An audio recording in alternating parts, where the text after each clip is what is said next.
You can predict the playoff action all the way to the finals with FanDuel Predicts. All you have to do is sign up to get your $25 bonus. Follow all the playoff dishes, swishes, wishes, and misses. Every move is a potential plot twist. Predict the spread, the total points, and even the game-winning moments that make the playoffs. Where one run, one rebound, one shot changes everything. From opening tip to the final buzzer, stay locked in with every pass, every play, and every moment that moves us closer to crowning a champion. Sign up now for your $25 bonus on FanDuel Predicts. It is the Anthony Cumia Show. Welcome. Another great Sunday evening. So glad you could join us. It seems like it's been a week. Seems that way. But none of that even matters this evening. Any previous show, any show I do in the future will mean nothing compared to tonight because my guest this evening, the inimitable, the incredible, diabolical, Mr. Jimmy Norton. Jim, how are you, sir? Oh, if I was any better, it would be a sin. Guy that doesn't know how to open a conversation in a natural, funny way. By the way, You didn't have to explain it. no, I know. Just say hi. All right, good. Show's over. Stupid. I wound up, before we went on the air, I'm just so happy that my goal was to ruin your night by having Shirley Temple run through your head. Yes. Polly yes. Wally Doodle all the day is stuck in my head every minute of every day, and I hope... Polly Wally Doodle all the day, and it did wreck my whole night because now I'm all sexed up. All right, Anthony, shut up. Did it have to go to that in a second? As it should have. As it should. Of course, I don't know who on this planet wouldn't know that Mr. Jim Norton, a good friend of mine, a comedian extraordinaire, and part of the Opie and Anthony show for almost its entirety in New York. Yeah. And it just, what a great relationship we built up over the years, Jimmy. I adore you. Everyone knows this. And I think you're one of the funniest people. Thank you. I've wanted to get you on the show. I'm down in South Kakalaki now. You're in New York. You're a busy comic. I mean, you were just on a world tour with Louis C.K. Yes, Louis is a busy comic. I was a lucky opener. As far as me being a busy comic, yeah, I'm very busy hanging up drapes behind the fourth row in comedy clubs. So it looks full. I bring my own curtain. What a loser. I was watching a lot of videos that you were doing from these faraway lands, yes. Touring with Louis. And the kind of comparison I made, you're like that little fish under the shark's mouth that tries to grab the crumbs, nibble the crumbs from the Louis C.K. Is that shark. A sucker fish or a? I know. Well, that's what you are, but I don't know. It's a little thing that attaches. I know. Yeah, I think they're called pilot fish. Pilot fish, yes, maybe, but there's a few other things. I don't know like why I'm helping you figure it out. Like this is some An great insult. compliment. Yeah, trying to figure out. Wait, what is? I'm a what? Is it a barnacle? No, it ends with hole. It starts with a part of the body. A tumor?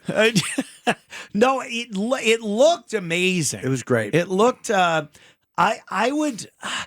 You know what? And again, because at the top of the hour, they played a little clip. I was talking about New York, and every time I come back to New York, I get to compare it to the last time I was here, as opposed to people that live here, and to see if it's getting worse. You know, everybody thinks, Mamdani, it's got to be getting worse. And it is. I think it is.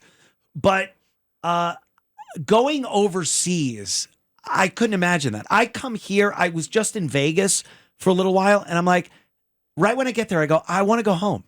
I think I'm at that age. From Jimmy. Vegas? Yeah, Vegas, it sucks. I hate Vegas. Well, you love to gamble. I know, but I'll go to Atlantic City. I like to gamble, like at the Borgata and stuff. Right. Vegas isn't even about gambling anymore. It's just a terrible place to go. Everyone's awful. The casinos are all just rip-off joints. Well, not that they've ever been charitable organizations. No, but they're all corporate now, and they nickel and dime you on everything. So I find it's just annoying the way they just pay for parking, pay for the. They used to be for free just to get you in the casino, and now they want money. They used for to know everything. your name and what you drank. Absolutely, the dancers would kick my tongue out. Anymore. I went to Vegas years ago. My car blew up in the parking lot. I felt like this is old school Vegas.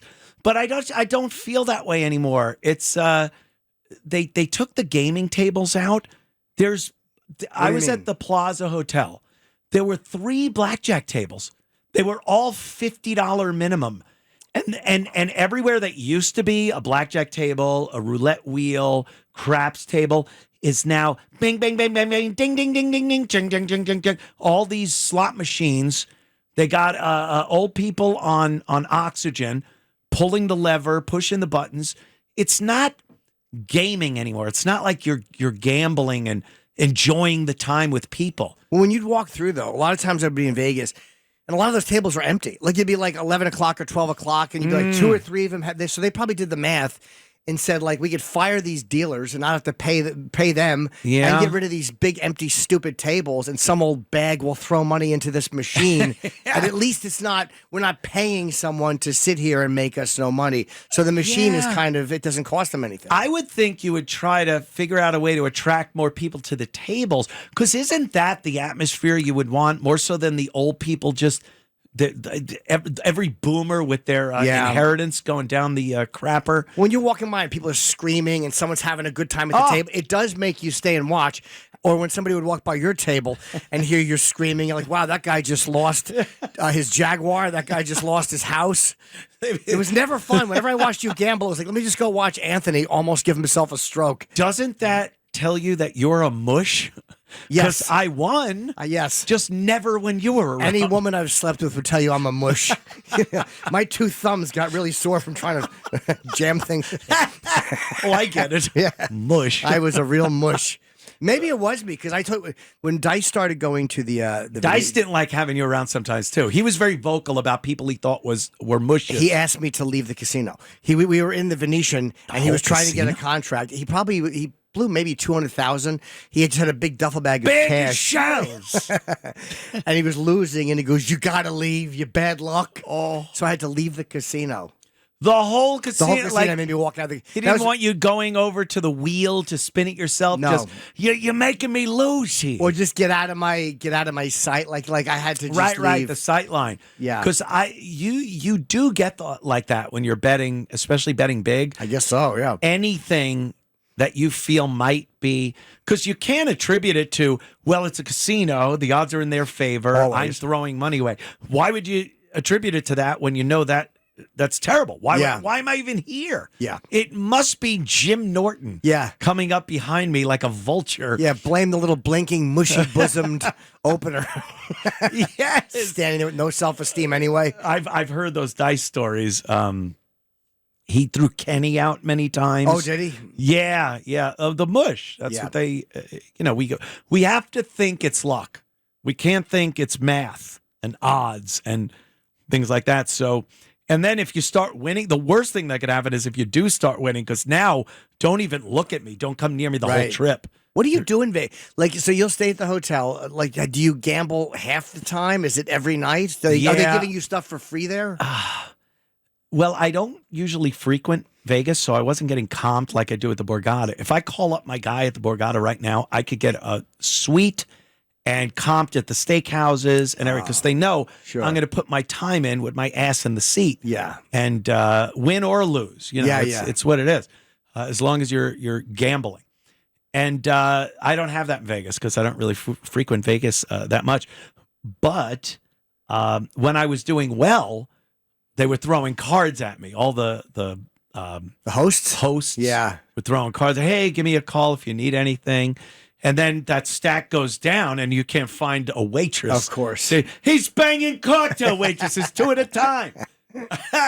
So it's all part of the machine. But I think the machine of Vegas has gotten so bad as far as the pleasure of the customers. Right. Now it's just how much money can we take from you and how little can we give you while we're doing it. Well, it's also because everybody's gambling on their phone now. Like, everybody has an app. Yes! Everybody has all these things. That's why it's killing. Huge. Who's going to bring your dumb, fat family to Vegas and have to put your kid on a stupid a Ferris wheel that goes through the casino where you could just gamble on your phone? You can leave your big wife in the house and go park in a Walgreens parking lot and gamble. Little kids able to see some guy throw himself out a window. I mean, that is the one part about going on Vegas vacation that's nice, is you can watch somebody just kind of jump off the top floor.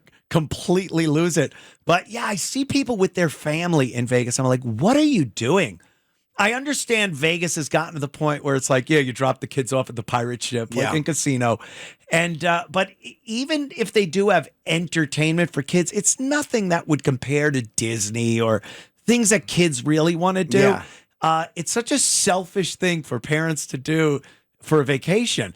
And I look and go like, what could you possibly be doing? Because it's only about gambling. It's only the wish of going home a winner. Yeah. Oh, I'm going to go to the big ball there and see the Wizard of Oz in the giant theater. And really, the Sphere? The Sphere. I actually do want to see. It's balls. I'm sitting in balls over here. Yeah, it's like being born again. Yeah. You run out the front door and you wind up on a napkin.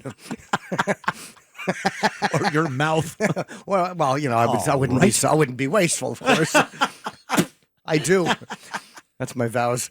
Doesn't AC suck now, by the way? Isn't AC like a kind of it's gotten like really I haven't done AC in a couple of years, but it used to be like kind of fun and vibrant, and now it's just kind of down. All this legalized gambling and all these casinos popping up, it's ruined Atlantic City. It is absolutely that, especially with a place like AC, because Atlantic City was depending on the fact that New York just did not have legal gambling. Right.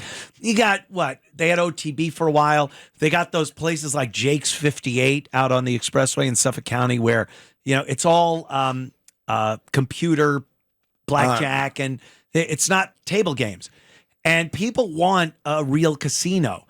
And they had to go to Atlantic City or Connecticut. Right.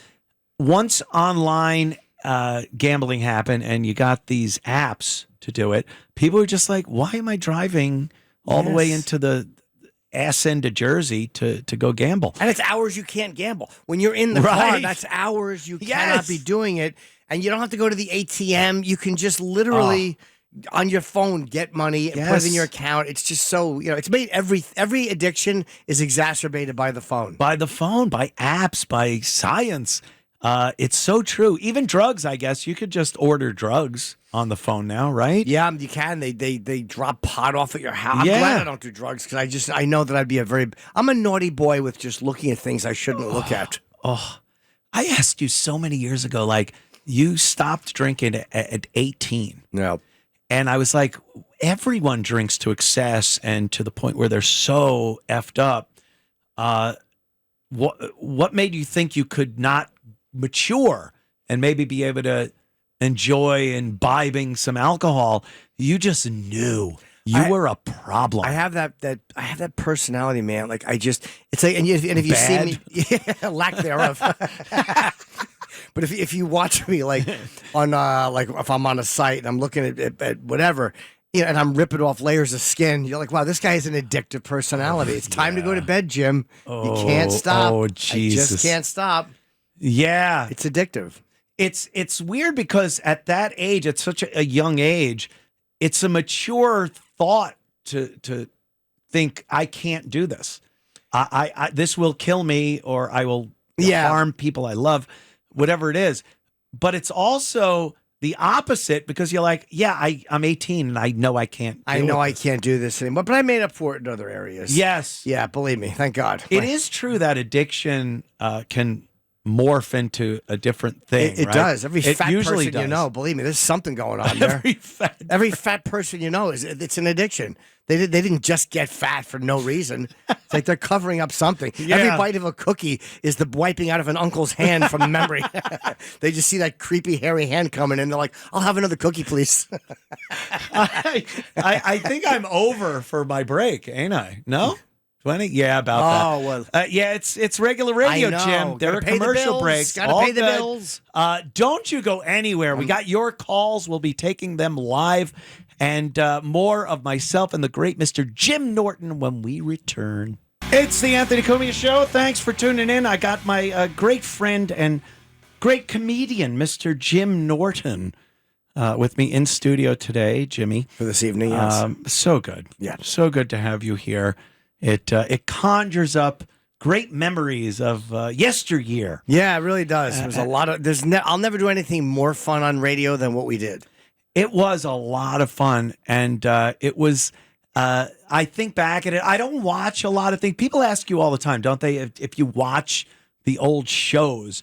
And I don't watch the old shows, but I do watch certain clips that people post, and those are amazing. Like I will laugh at a 5-minute clip, whatever it is, of a segment that we did years ago, and I'll remember that moment, and it's just so much fun thinking about. Yeah, there's some of them I'll go over. It's usually Anthony makes Jim laugh.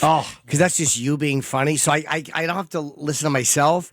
Or the clip we did about things that might derail Sam's wedding, which was a barbaric, very funny clip. I mean, there was a lot of really very funny moments. Yeah, it depresses me to go back over it. Yeah, there's a part of it that you think back, and it was so much fun, and you're like, obviously we move on, we do other things. Some of you just brought up though the just bashing on sacred moments and things that people really are close about, and it was such a huge part of what we did. It was the entire show. It was the whole show. Say the cruelest thing humanly possible, laugh for 11 minutes, and then say something else, then tag it. As a comic, how does that work? I've thought about it. I've been part of it. Sure. Where you just say horrible things as a human being, and there are people that would deny that we are even human beings. Yes. And they would be right.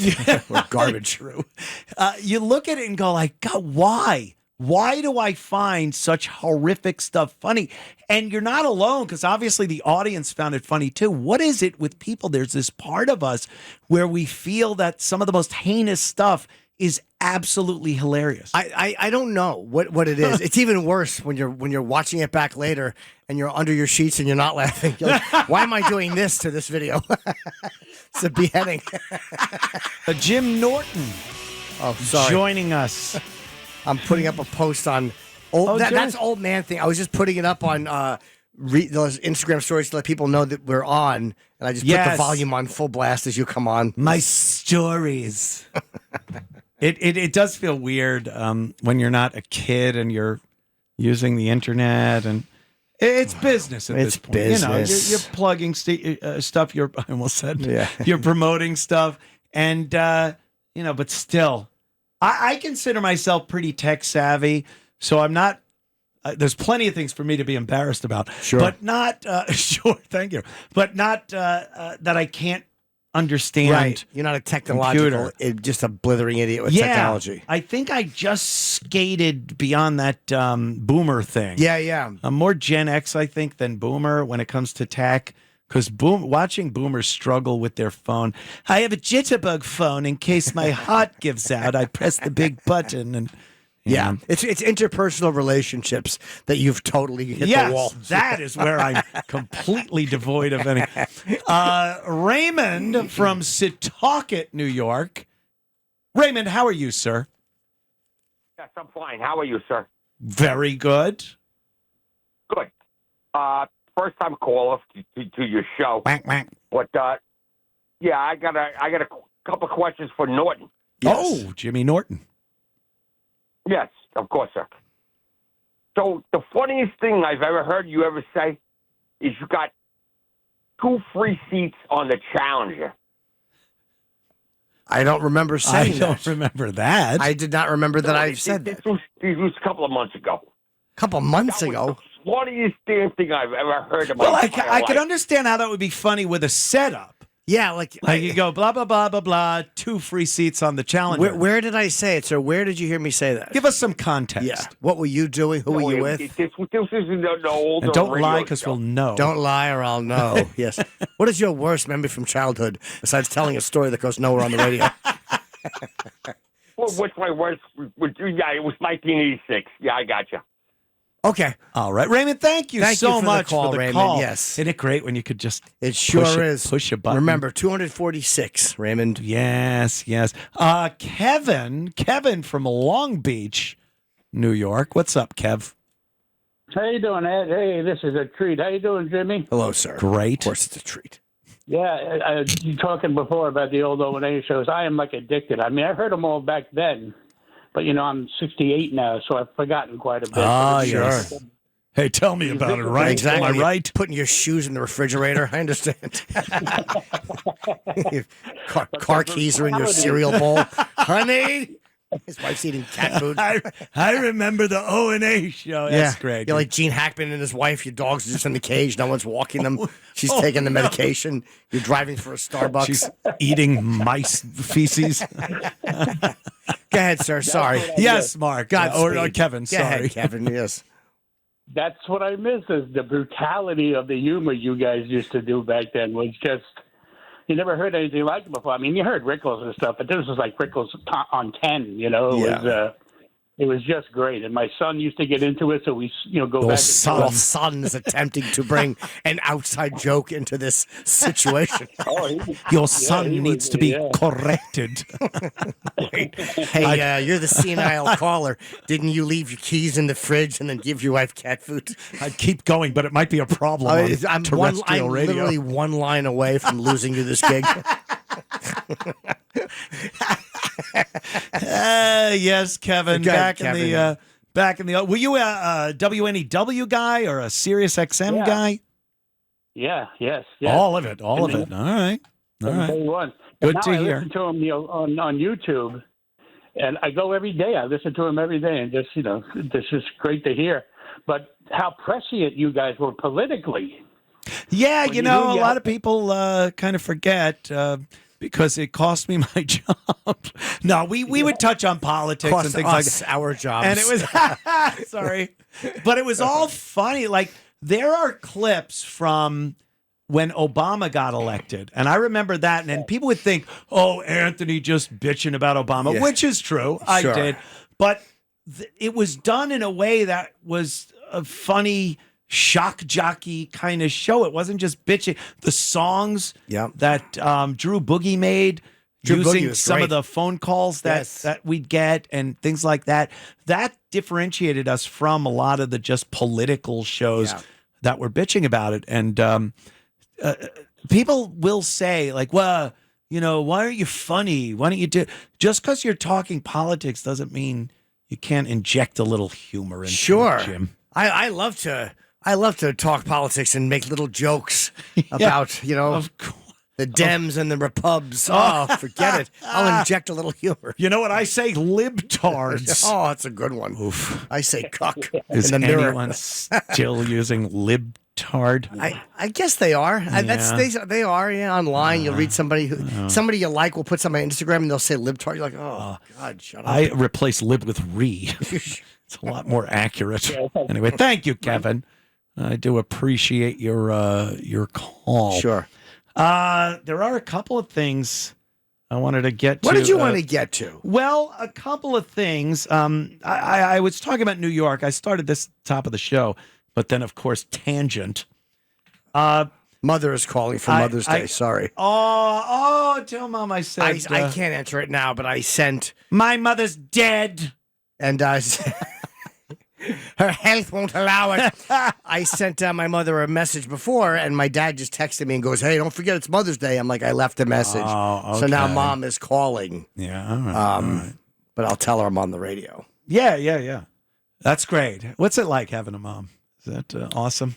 I mean, it makes you feel glad to be alive, and I can't imagine not having one.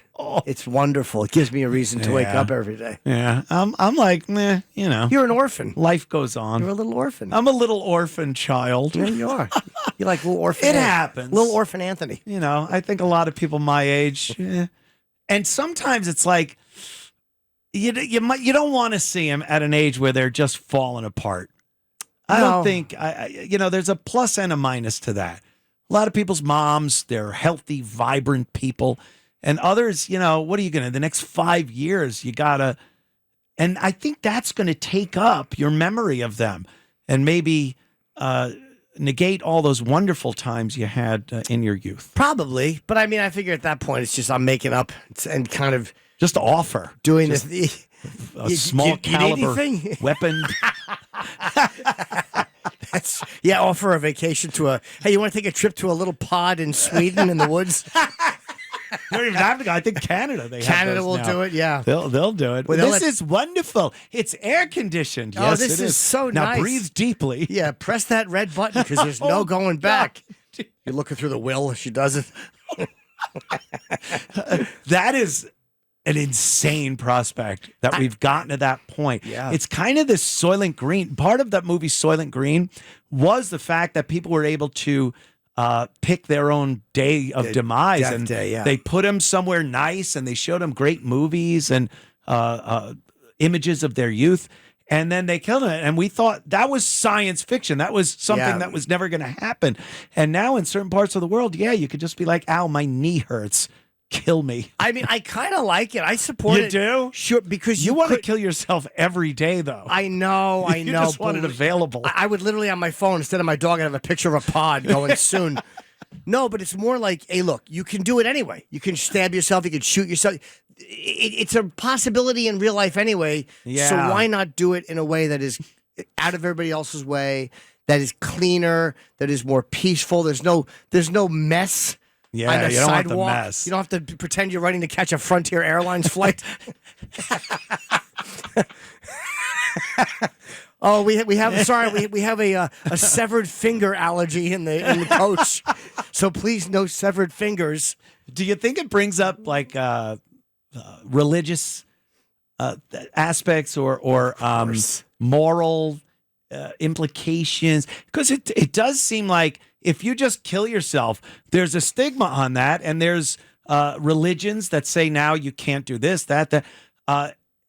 Is it accepted? I wouldn't think even that other people pressing the button or putting you in a machine. I don't think the Catholic religion is hip on that one. No, none of them are. But I've seen a lot of these like real conservative guys going like, "Yeah, this is terrible to have. You should be and they're for the death penalty." So I guess like the state can decide to kill you because you're a bad boy. It's not like the woman with leukemia just offed 5 people in the subway. No, she's probably driving slow, draining the inheritance. Those are penalties where death is the appropriate punishment. I can't disagree. I have my eye on Alexis, you old bag, and you got to go in for another drip into your stupid port. Yeah, I never got because liberals will say that, and they'll say, "Oh, you're against abortion, but you're for the death penalty." Yeah. It's like, how do you see that as a bad thing? Abortion is different. Abortion is like a kid. Like, I get that argument, but like if you're an adult and you want to kill yourself, you should just be able to. Like, I don't care if people do it. As a I matter don't of fact, either. I've been leaving flyers around the house. Oh, jeez. That's right. You're married now. I am married, and I'll leave a flyer. I'll be like, "Oh, a nice train ride up." You The kidding? honeymoon's over. Oh boy. I love it. It's how are things going with you and the Mrs. They're good. Norton? I mean, like it's being married is a challenge, but It is. it's just sharing your space and like the things that everybody complains about All the time. Yes, you and your wife, you're like, wait, there was a Viagra here. You know how it is. Yeah. Who took it? At least you don't have to argue about that toilet seat thing that couples always argue about. Get it?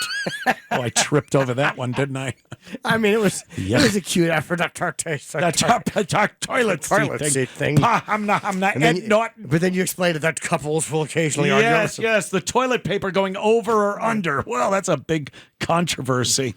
Yeah, no, it's okay. I mean, I love her, but the idea of being married is like my I was miserable when I was Didn't single. you know you were getting into that though? You couldn't have thought like, oh, marriage is going to be better than just living with someone or anything. Did you live with a girl for any length she's of the first time? one I ever lived with. Whoa. During the pandemic. Ooh, that's crazy. But that's like when someone gets lung cancer from smoking, and you go, "Well, didn't you know?" I like how you equate it to a terminal disease. Absolutely, and I'm putting this on the. I'm saying that would be a preference.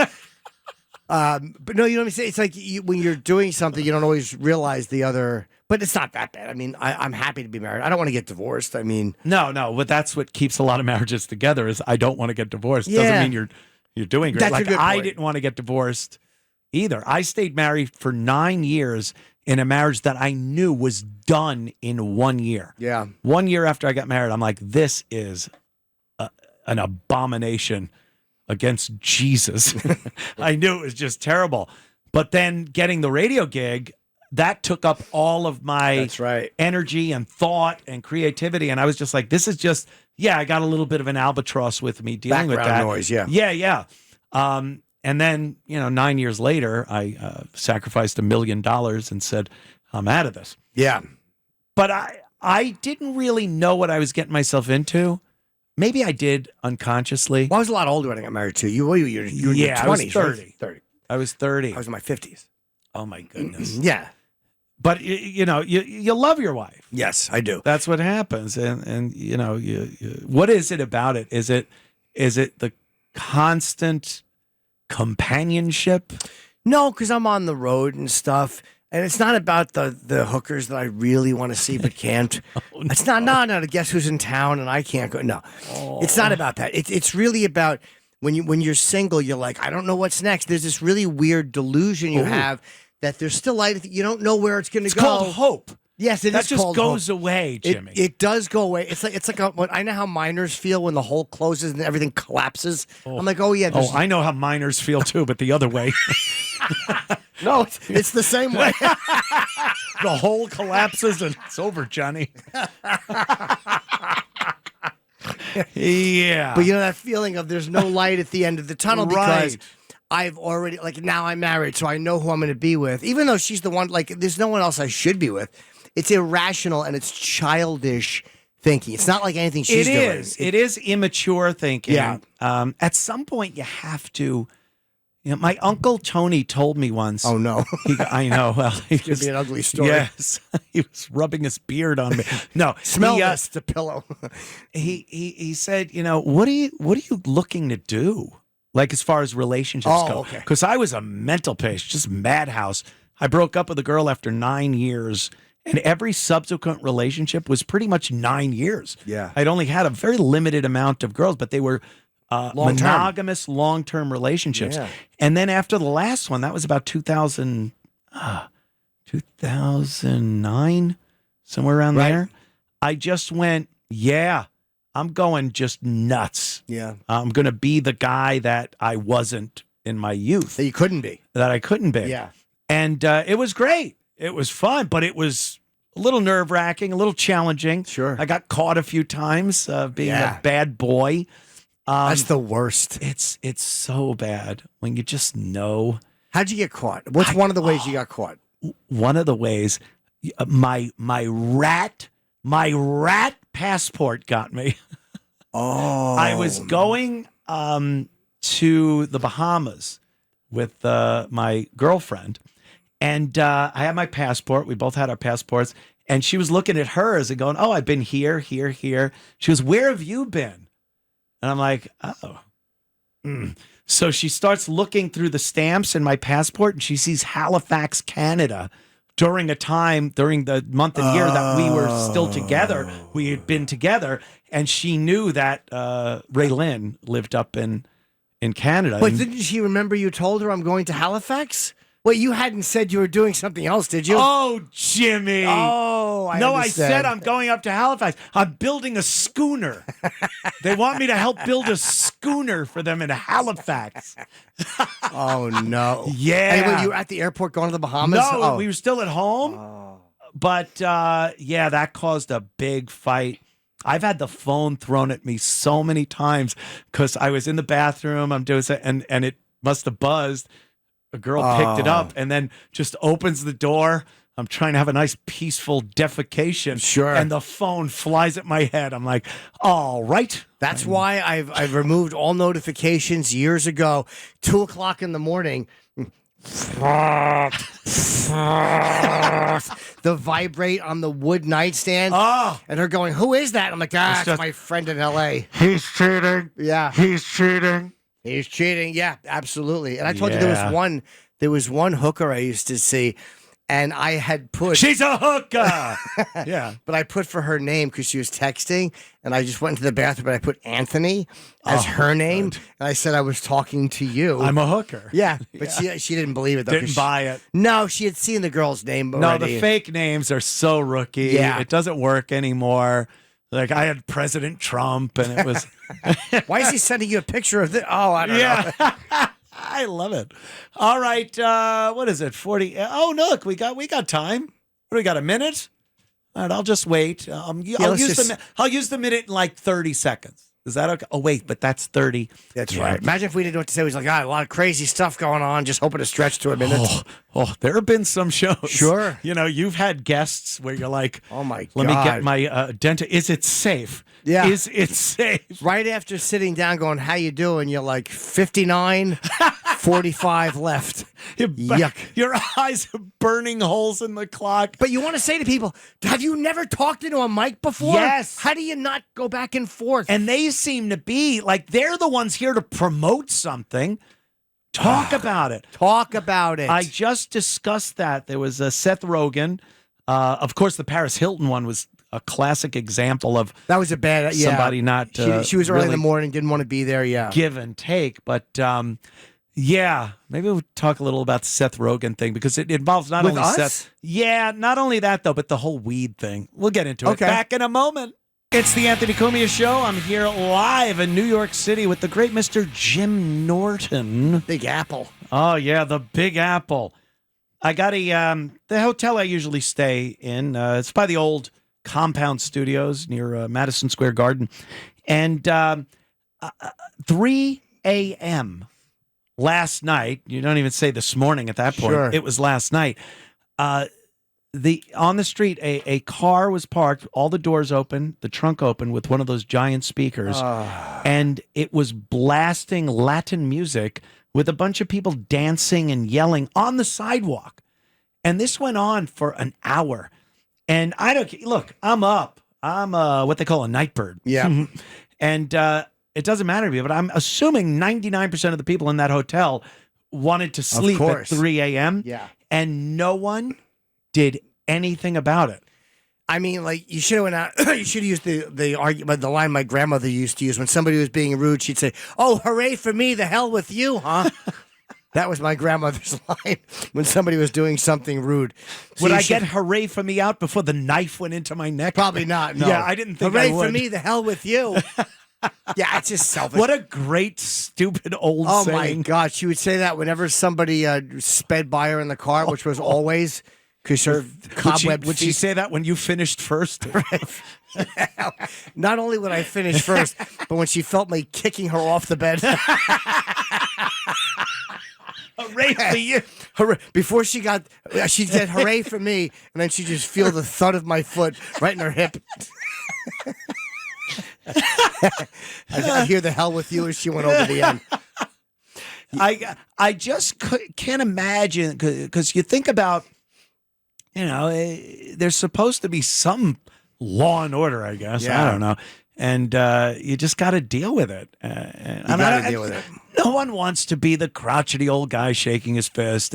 But 3 a.m. Yeah, that's unreasonable. That kind of thing. You would think there were not just, I don't like it. Society has deemed that unacceptable behavior and have put checks and balances in place to make sure that doesn't happen. And they're just not being used. 11 p.m. on a Saturday. All right. I got But if it's a Sunday night or whatever, wait, it was a Saturday. It was Saturday night, still but it was 3 in the morning. Okay. a.m. And it wasn't part of a club or anything. Right. It's just people, Some dopes. yelling out there. Maybe I do sound crotchety. No, not with that. If it was 11 o'clock, I'd be like, you're sound like an old man. But 3 in the morning, it's like, no, they're creeps. Just part of New York City.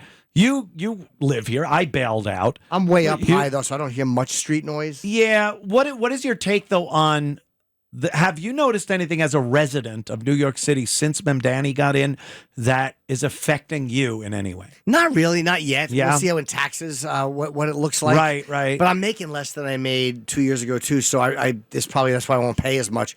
But no, I haven't really seen much of a difference yet. No, nothing. Did you vote for him? I did not. Okay. I did not. Just inquiring. No, I didn't. Sure. I voted for Cuomo. Curtis had 0 shot. Curtis and I had the same shot. So I said, I'm going to vote for Cuomo, who I like more than I like Mamdani. Curtis is beloved here at WABC. Oh, yes. That's right. He's not. All right. Yeah, so no, I voted for Cuomo. Yeah. But here's another thing, though. You are, while you are an everyman, Jim. Thank you very much. You I'm don't, an everyman. You don't take public transportation. Actually, last night we went to UFC 328. We did take New Jersey Transit, but I don't take much public transit. No, once in a while I'll take the subway. You will. Occasionally, yeah, sure. I mean, but it sucks. Yeah. These bums all over the place. These dopes don't want to lock people up for urinating on the train. Yeah, that's very annoying. Homicides up 300%. Are they really? Since the first of the year. Oh, I didn't know that. In the subway system. Is that good? No. Oh, that's bad. All right. I think that's supposed to be bad. Well, it all depends on who's being killed. Yeah. I could look at it and, Sure. lemon's lemonade. But truth be told, it doesn't seem good for the people that are working, going like 9 to 5 jobs. They use public transportation. They commute in from the suburbs. I don't know. It does, and it's not just because Mamdani is a communist piece of crap, liberal Muslim guy. Do you not like him? Oh no, I love him. Oh, all right, yeah. I Adore. thought you were like a Mamdani guy. All right. His smile on those Instagram videos, he's very creepy looking, and that's coming from us. His supporters love him, and they think he's like this great guy. But truth of the matter is, he just I guess demoted a police captain from police captain, NYPD, to taking calls at a 911 center because he was caught on audio bad-mouthing. Oh, yeah. And then didn't he show up? Didn't he punch a young war hero in the face for trying to protect his father at the hospital?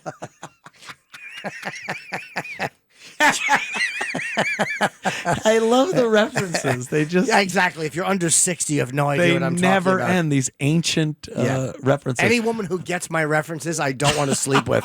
Why? Because you're too old. All right, kids, we will be back in moments. Don't go anywhere. Let us start hour 2 of the Anthony Cumia Show. Mr. Jim Norton joins us this evening. Top of the show, we were talking about you and, of course, Louis C.K. on your world tour. And I was following your social media. And first of all, hilarious. Thank you. And infuriating. Apparently my hand gets in the way once in a while. That was the worst thing.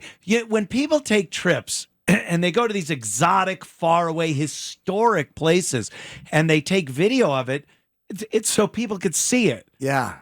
You would put the camera on whatever you're doing, but point with your finger in the middle of the picture.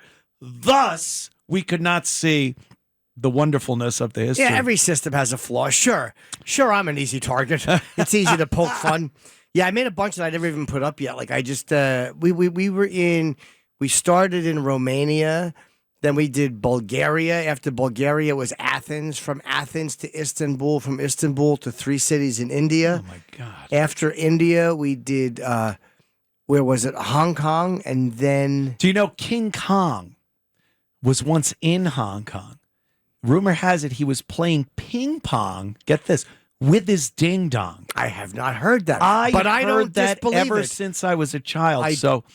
Hong Kong. I don't disbelieve it because it was a psyop. So they had King Kong with his ding dong. It was the false flag, was it? Shut up. Stupid terms you hear other people say. It was a false flag. But they told him to stand down. King Kong was told to stand down his ding dong. Told to stand down. By the way, people, you're getting the word stand down. They're taking that from war games. Yes. Remember that when Whopper? Well, just unplug the damn thing. Yeah, stand down. They don't want to sound like they're JFK in the know. too, wasn't it? JFK, the movie that was like stand down. Oh yeah, I just think of war games. They were told, Donald Sutherland. That's when they were told to stand down. Yeah, he was. Okay. His cameo was great in that, by the way. I loved that part. But I could watch that clip of just him. Yeah, it's so good. It was 2 people. He was playing kind of like an amalgamation of 2 different people. Yeah. One was a guy Purdy, and I forget the other guy. Well, the other guy was cute too. Yeah, right. Purdy. Oof. I didn't catch that. Of course you didn't. Oh, that was that was literally life draining. Oh, All right. Yeah, that was such a good. Donald Sutherland was so great. He was. By the way, back to the trip. The trip was amazing. Louis Yes. sells out everywhere. The best show we had, they were all good. Best show was in Mumbai, India. 2,700 people. And Louis could have done bigger, but he didn't want to do giant theaters because he would leave a lot of time in between shows because he really wanted to see these places. Like, that's why he booked this tour. Yeah. Oh, because I was going to ask you if you were like hopping on planes constantly every day to get to another place. India has got to be good because people don't leave to go to the bathroom. That is true. They can just. Yeah, you're standing there on a filthy river. Did you notice maybe hygiene-wise that India was a little...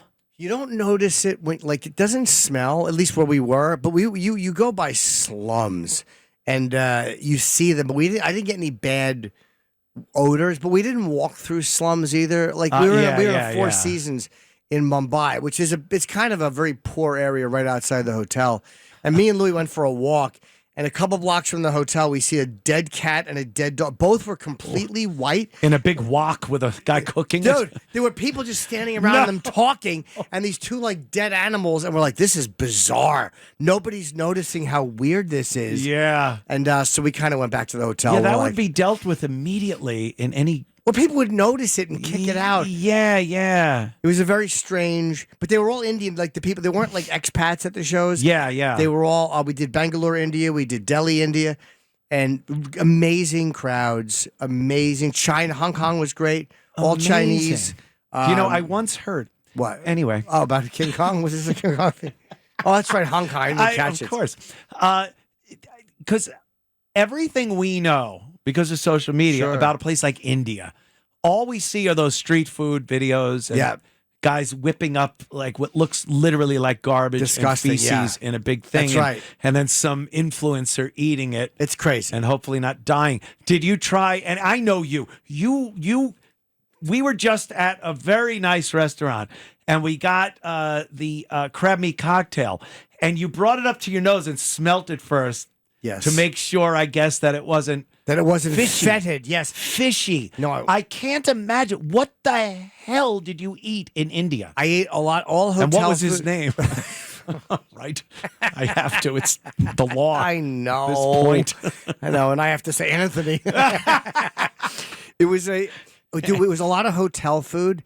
And it was a lot of even at the breakfast buffets. I was careful. You brush your teeth with with bottled water. Yeah, I've heard that. I did a video on brushing your teeth in India, and people said I was a racist, but I wasn't. It was just, how is it racist? Of course, the it isn't. water is poison to us. It's just their bacteria is different, so you have to be careful. I did get very sick though in Japan, of all places. Oh no, we were. I might have been. It was either. I think we had me and Louis. We were at Hiroshima. My hair started falling out. Absolutely, and I just picked up these glowing plants, and they were delicious. And we went to this. We got on a bullet train, and we went to. I know. Aim it at your head. I know. We don't know where these jokes are going. I'm just obligated to say them or out a bullet loud. train is when me and my friend both finish fast. Oh, you know, We went to the bullet train to Kyoto, and we actually had really lousy sushi there. So the next day, I started to feel. I know in Japan. But two other people we were with who didn't go with us got sick. So it was either the breakfast buffet in the hotel or it was a bug. But me, Louie, and Greg Hahn, who was it was very funny. We were working together. We're in a big van on our way to the show, and I'm like, I don't feel well at all. Uh-oh. And I start projectile vomiting out the window. I'm standing up in a van, projectile vomiting. It was so bad. God. I didn't even film it. Like I would have filmed it because the sounds were great. It was so violent. It was blah! It was shooting.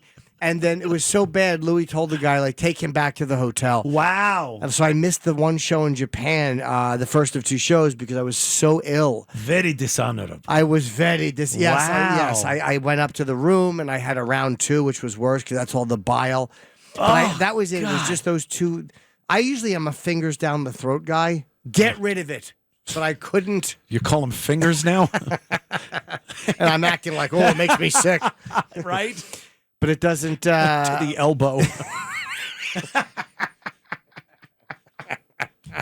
Well, you know what happened is when you're sitting on it, you almost break your arm. You learn you have to go the other way. But I didn't even have to do that this time. I couldn't have stopped it if I wanted to. So that was the only time I got sick. But India was fine. I was just very super careful about what I ate, and it was only in the hotels, really. We went to one Michelin restaurant, which the promoter took us to. I just kind of ate whatever they gave me there. They served Thai. I was eating. Hold on. God damn, you said it. I have a 28 retread with the Worcestershire. No. How about a Thai?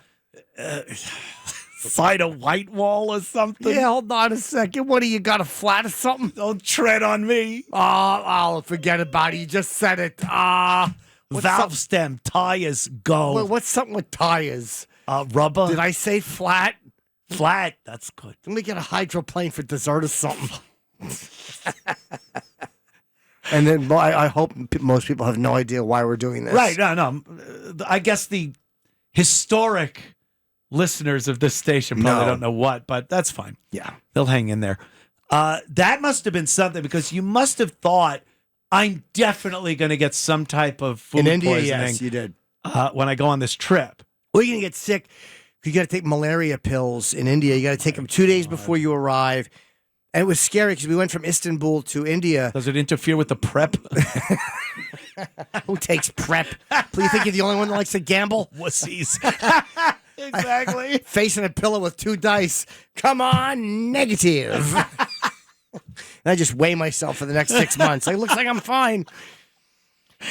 No, we went from Istanbul, which was interesting because we were walking to this blue mosque. We went to the blue, and you hear a call to prayer, which I'd never heard before. So I was like, Allah. But it actually was cool. Like, again, because, it's their country. So Cool if they're not throwing you off a roof while it's playing. Well, I wouldn't be doing things that would deserve me being thrown off a roof. boy. I left her at home. But yeah, it's like an interesting. I loved hearing it in that city because again, you're not gonna have to live with it. I wouldn't want to hear it here. It would annoy me. Brooklyn 5 times a day, it might get a little. But there in the afternoon, it was fine. And so we flew from Istanbul to India, but it was the day after I think Trump hit Iran. So you're supposed to fly right across Iran. Oh, right. They closed down the airspace. But Iran was bombing. I think they were hitting Saudi Arabia. So we couldn't even fly below. So we had to go way up and around. It was a really weird route we took. Probably for the best. 100%. It was scary because we had no internet. So I was like tracking the route on like the planes thing. And I'm like, you look down to the right, you could see like that's where Tehran is. Yeah, you want to make sure you're not near there. Nowhere near it. But that was a very scary flight. Yeah, that was a scary flight. Adventurous. I want to, when we get back, because we're going to take a break in a few minutes here, or seconds, I want to talk about like, because people have impressions of the world. Please, who do you need? I'll do it. Please. Impressions. He does these impersonations. You'd think it was the ow, we flew over Turkey. Ow. Oh, Dice. Yeah, thank you. That was Iggy from Taxi. Christopher Dice walking. Yeah, I just there's impressions that people have of people from other countries and the impressions they have of Americans. That's right. And I couldn't imagine how you could possibly do comedy in Istanbul. I would think because we have this image of the people not understanding the language, and their culture must be that they wouldn't even understand the humor. And that's kind of how we think. But you, now a world traveler, could probably enlighten some people. That, of course, your calls, 800-848-9222, and we will return in moments. Don't you go anywhere. The Anthony Cumia Show with Mr. James Norton. Yeah. Joining us this evening. Just such a pleasure. I usually do the show from my home studio down in South Carolina, and to come up to New York is it's a pain in the ass. And my head has to automatically go on a swivel out there. Yeah. And, you know, it's all the things of New York City in 2026. But the one thing was Jimmy Norton coming into the studio live for the entire show. Jimmy, thank you so much. Always fun. I love it. I'm always happy when you're here. I was gone for a while when you, being gone for 7 weeks. Yeah, you were on that road trip with Louie. It's it crazy. was a long time because we were trying to coordinate when I was going to come up here, do your show, you do my show. As a matter of fact, you just got back from L.A., what, yesterday? No, I came back Friday. I'm lying. You're making me lie to my listeners. I went from don't beat yourself up. It could happen to anybody. Stupid. I went from L.A. to and this I love Tony Hinchcliffe. Like he offers me these great gigs. Yeah, kill and he Tony. offered to put me on this Inuit show they were doing in the Inuit Dome. It's a new place, 18,000 people. Shane was on it. Every big comic was on it. And where is this? In LA for the festival. Wow. But right, I the couldn't do Netflix it thing? because I had to leave and be in Buffalo for a van full of people. This Netflix thing is like the biggest I know. comedy thing going on right now. They weren't filming it, but I mean, it was still the idea I could have done it. So anyway, Buffalo, Yeah. I hope you appreciate how much I love you. What was I saying? There was coming back from LA. I got to Buffalo on Thursday. Oh, oof, Buffalo. That's rough. I know. It's a fun city to do I've stand-up known a in. few people in Buffalo that I got along very well with, but the city itself, you don't go, ooh, Buffalo. I mean, it was like 46 degrees. I'm like, why don't you guys shut up? Yeah, It's May. It's summer. You lake-dwelling idiots. It's a terrible. God almighty. Why don't you fill in that lake? Why don't you put cement and rocks in that stupid lake? I'm so sick of your, lake affects snow. Do you? Fill it in.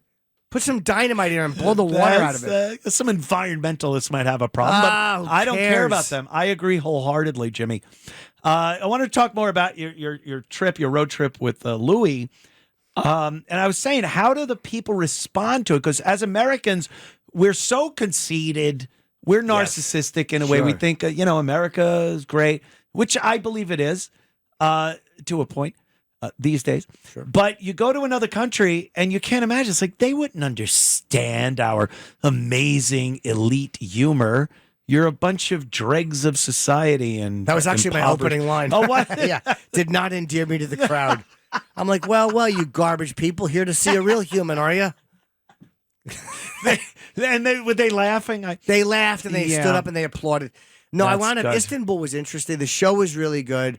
And then the promoter goes, "Hey, do you want to headline your own show on?" This was like a Saturday. Whoa. On Monday in a small comedy club. So it was on like 150 seats, but it sold out.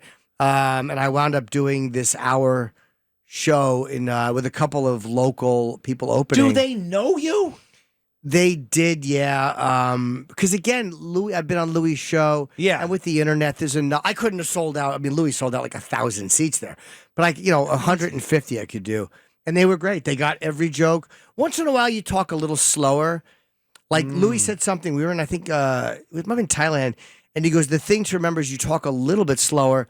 Because when we talk to each other, we drop a part of a set. Like you just, like I just did right there. Yeah, yeah. You just, you cut a and then you keep going. We right. both know. And we know, we interpret it. Yeah, but when it's a foreign language, people don't know. So you have to kind of finish those. But the shows were all great. But that sounds great if you're giving a seminar. Yeah. Or something. I was. Comedy. I was. A very quiet seminar. A seminar. Comedy, though, is so much different because it depends so much on timing and, the delivery of a joke. That's why some jokes don't work at all on paper. But if you say it with an inflection and pauses or whatever it takes, it becomes a funny joke. You mean like one of your jokes gets like quoted on Twitter or in the paper? It just doesn't have the humor. Yeah, that's what got me fired. I know. Such a chuckle I would have gotten if I said it. But yeah, in print, everything looks bad in print. So, but no, I don't mean like you don't slow it down to the point where you're talking like this. You're not talking like Siri, but you just like enunciate a teeny bit better and just kind of pace yourself mildly slower. Culturally, though, like when a comic from another country, and there have been many really funny Indian comics, and they come here to America and they kill. They do very well. Because the stuff they're talking about is so relatable to Americans. And that sounds horribly racist of me because I assume that you have to, Americans have to understand what you're talking about. So maybe you change something because they wouldn't possibly find it funny in India. Is the mindset, especially with comedy, similar between Indians in India and Americans? Yes, the guys, because Louis doesn't like to meet people after the show. He just wants to go back to the room, relax. He's a piece of garbage. He's just like, he's done the show. He's done. He's tired. But in India, I got so many comedians that reached out to me and came to the show. There's like 40 comedians came to the show. Indian comedians. Indian comics.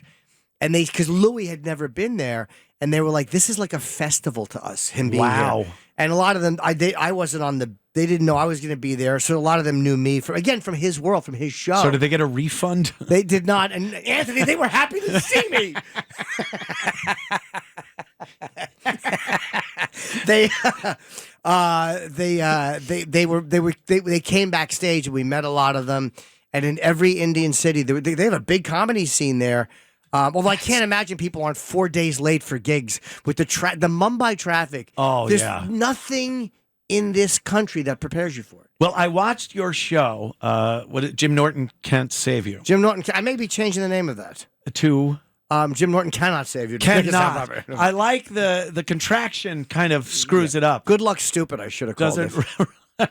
it? I watched the show with Louis, and Where'd you meet him? Me and Louis were sitting You there and Louis watching just it watched because me and this Louis? is me. Wow. It was fascinating listening to you guys talk about the traffic and the way they drive. Crazy. And you know what got me when you guys talked about the constant horn beeping, like they will just hear, we're in New York, you hear bap, bap, bap, when someone's in the way. Yeah. Apparently it's all the time. And I mean not me. It's absolutely nonstop. It's a part of the fabric of their air.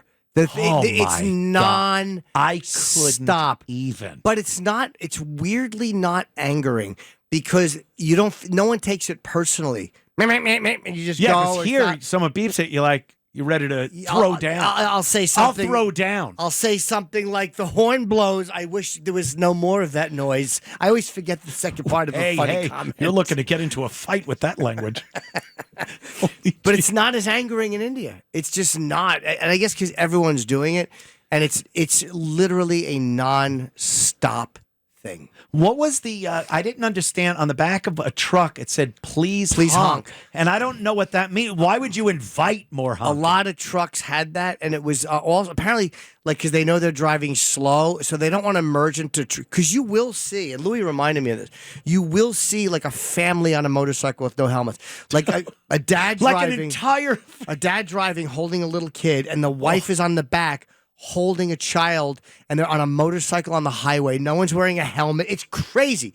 So the signs will say, please honk. Chris Hansen's chasing him. I know, and me. Slow down. They just want you to beep so they don't merge into you, I guess. But it says, please honk. They're okay with that. Please honk. Please honk. We have signs that say no honking. Don't use your horn. It's a crime. It's the trucks want you to beep. It's only on trucks I've seen that. And then I would saw assume some geese had that. And some white people are honkies. Thank you.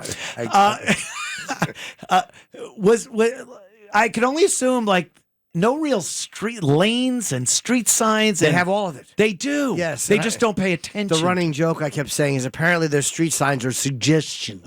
And they really it's merely a suggestion. I did, yeah, and I did that for 10 days. Oof. Every 5 minutes. Throw you off the building. They really wanted to. But yeah, you adapt while you're there, but I guess. It's a different world, brother. Different world. All right. We'll be back. That was my segment closing statement. Different world. We'll be back. Your calls next. Wait. Mother's Day is Sunday, May 10th. That's right. Mother's Day is coming Sunday. There's still time to celebrate the woman who wakes up at sunrise, packs lunches, drives carpools, and somehow keeps everything together. She's the sunrise of the family. That's why Steven Singer created something special this Mother's Day, his brand new Sunrise 24-karat gold-dipped rose. This exclusive rose captures the colors of the morning sunrise with sparkling blue that fades to a pinkish purple to a warm golden yellow. It's stunning. Steven's gold-dipped roses are real roses preserved in real gold, guaranteed to last a lifetime, just like mom's love. Steven's new Sunrise Rose is just $89. Go right now. Go to IHateStevenSinger.com. Free shipping, and it'll arrive in time for Mother's Day. That ends at 2 p.m. Eastern Time, Wednesday, May 6th. Overnight shipping ends 2 p.m. Eastern Time, Thursday, May 7th. Celebrate the moms who make every sunrise possible. Steven Singer Jewelers. That's IHateStevenSinger.com. Hey, Anthony Cumia Show. And Jim Norton joins me this evening. Thank you, Jimmy. Oh, thank you. I was looking at some news, and I saw a guy ran down a runway in Denver, and got sucked up by a 737 engine, and the news called him a pedestrian, and I found that really odd because I don't think he qualified as a pedestrian. Maybe science-wise, he was walking. Yeah, he's a person, but I would assume that's a sidewalk, or if the plane landed on a street and sucked the guy up, he was walking down the sidewalk, a pedestrian was there. But if you run out onto a runway, you're a bird. Yeah. Where's Sully Sullenberg? The guy stopped and said, "Oh, we ran someone over, and we're going back to the gate, or we need an evacuation."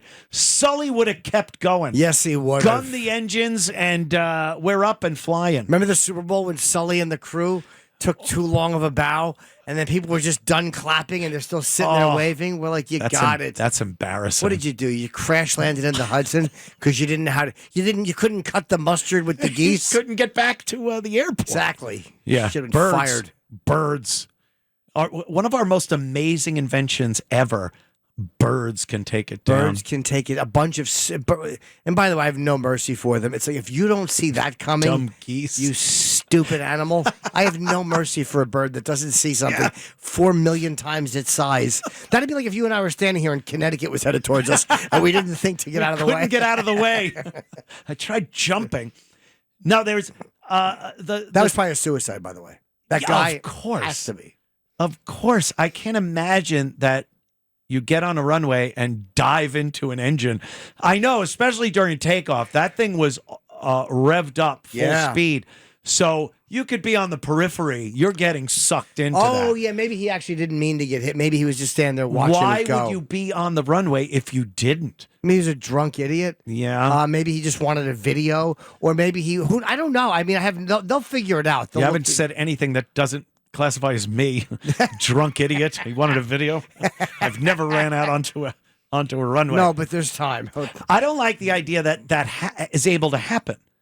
Isn't the runway supposed to be as secure as the terminal building? Yeah. You go through all the safety checks. There's no way a person should be able to get out there. God forbid he had a improvised explosive device. That is true. It only happened once. It's not like this happens. Oh, great, another guy gets run over. Maybe because a bunch of idiots don't want to run out and get eaten by an engine. But yeah, you're right. That could be somebody had some type of... if they got a device, something that could hurt the plane a lot more than a person going the engine, which is amazing. I saw a photo of the engine, and you'd think, like, we're pretty mushy as beings. We got bones and teeth and stuff, but titanium blades spinning at about 100,000 RPM, and it wrecked like a big part of that engine, but there was not one piece that even resembled a human. Well, don't forget, like, no matter how good an instrument is, if you throw a big fat ham into it while it's doing 150 miles an hour, it's going to be a problem. I think they test, or at least they used to test jet engines for bird strikes. They would throw frozen turkeys into the, not Jive turkeys. That would be funny. Back in the 70s. Hey, give me another Jive turkey. And the guy's sitting there saying stupid stuff, sounding like a square. Yeah, like he's the cop from Sanford and Son, or he's the white husband from the Jeffersons. Not a Jive turkey. Another frozen Jive turkey, please. But I mean, the fact that you said Jive turkey, nobody knows what that is anymore. No. Nobody. Well, the people that listen to this station. Not only did the people who listen to the station, they knew what it was since its inception. Yes. They were in college when they first heard They that. were called Jive turkeys. Yes, they were. And it was a new word. It at sure the was. time. And they were old then. It was brandy new. Let's talk to JD from what an honor. Philadelphia. What an honor. How's Washington, D.C., sir? No, Philadelphia. Oh, sorry. The Commonwealth of PA. Apologize. JD, how are you, my friend? Baby Beardsley, would you eat? Hey, guys. How's everything? Yes, a classic song, Mimi Beardsley. Yes. Thank you, JD. What's up, my friend? Not too much. What would it take for you guys together, minus one person, to go back to maybe satellite radio? Oh, my God. Satellite would. There's a couple things with there. Satellite would never take us back. And also, I wouldn't want to do satellite because it's simply a closed forum. Yes. Like, people can't find you on satellite anymore. No. Satellite is, it's one of those technologies like Betamax, Laserdisc. That'll be my nickname. My name is Max. Boo, clumsy clod. There's 36 I didn't years. say of- Homo Max. I mean, Beta was mean enough. It really was. I didn't have to jump on you like No, that. I know, but I deserve it. The way I tripped through that like a rank amateur. Like, literally, I've done 2 open mics and I'm on the radio. Wait till you see what I got, guys. Ugh. Buckle in. If Here my it name comes. was Max, Beta Max I'd be him. Oof. Nice job, stupid. Go ahead, sorry, Anthony. Please I explain. gotta say, Yes, sir. I was looking back on one of your bits, and it was the monkey that ripped off the woman's face. Oh, And God. what you, Another and what you tragedy that was so funny to Oh, talk yeah, about. The in woman, Connecticut. a friend of this woman that owned a monkey, Charlotte Nash, a her name was. chimpanzee. Yeah. She went over there, and it was apparently the chimp's birthday. Travis. Travis the chimp. And they gave him a birthday cake and everything, and they had given him some Xanax because he was already a little rambunctious. And the friend went over to the chimp, and the chimp just attacked this woman. The friend got out of the car, and she had, probably for a gift. The cake, right? No, that you're mixing up two hilarious stories. Am The- I? The one was a couple who had raised like a chimp. They put it to a chimp sanctuary, and the husband and wife Came by went with the cake, with right, the cake, okay. and other chimps wanted some cake, and Of course you they can't did. you can't tell a chimp no. You can't. So they literally bit his thumbs and fingers off, and they bit his testicles They off. went, yeah, they go for the thumbs and the genitals. The lesson would be give the cake. Or you're gonna give him the cake. or they're gonna take something that sounds similar. Yeah. No, the one Charlotte in Connecticut, the woman got out of the car and she had like a little chimp, Yes. like a doll, and I guess the chimp didn't know that it wasn't real and attacked her because she had the little. They don't know. They don't know. So What she a was, dumb present she to was bring shaking to a it. wild animal. Yeah. Another thing that looks like a wild animal, knowing that they don't put up with that. yeah, it chewed her up for 12 minutes or whatever. The Took cops her finally- face off. Yeah. And then, was that the remember- one that got the face transplant? Yes, she looks fine now. Oof. Yeah, I'm sorry. I'm thinking of the Muppets. do you remember what you said, Jimmy? No. I said something about she looks like a Picasso. I wasn't kind. No. What? No, you go like this. His name's Jim Pembry. Now talk to him, damn it. Oh, that's the Jim radio. Pembry. Oh yeah, Jim Pembry reference. Jim Pembry. Yes, Hannibal Lecter had cut That his is- face off. That is right. That was terrible. There's no looking in a mirror after a face transplant and going, "Ooh, I like this." I always feel like it would itch, and Yeah. you'd feel like you ever scratch your face or your leg when Oh. it's numb and it doesn't feel like your skin. Yes. That's a very weird. I would think that's That's probably, what it feels like. Yeah, because the nerve endings are all cut and they don't. They connect somehow. yeah. I think. Oh God. Let's get her on the phone. Get her on the horn. Yeah, yeah. Guy who goes on someone else's show I talked- tries to I boss actually people talked to around. her once. What's that, sir? I'd say it. I actually talked to her once. You did. You know All what she right. said? What did she say? Brilliant, JD That from was very Philly. good, JD. Thank you so much Apparently, for the yeah. for the call. Talked to her once. What'd you say? Have a banana. Let's watch the monkeys. You know, Yeah, I she, got it. she doesn't like Last Train to Clarksville. That's Oh, the song. You know, the monkeys. I don't care how it's spelt. No, I She know. probably doesn't like it. She doesn't at like all. it because of the name. Yeah, Those things are just chimps are crazy. very and they're nasty. the trouble is they're adorable. cute. Like you worked with a chimp back in the old days on That's MTV. right, but people want to see us back together. Yeah. I had a stupid pilot I did for MTV, and with Mikey the chimp was I was surprised Your it didn't get picked co-host. up. Yeah, but it wound up. We had him on the air. That's how he Was did it guy that gives a BJ and the bear?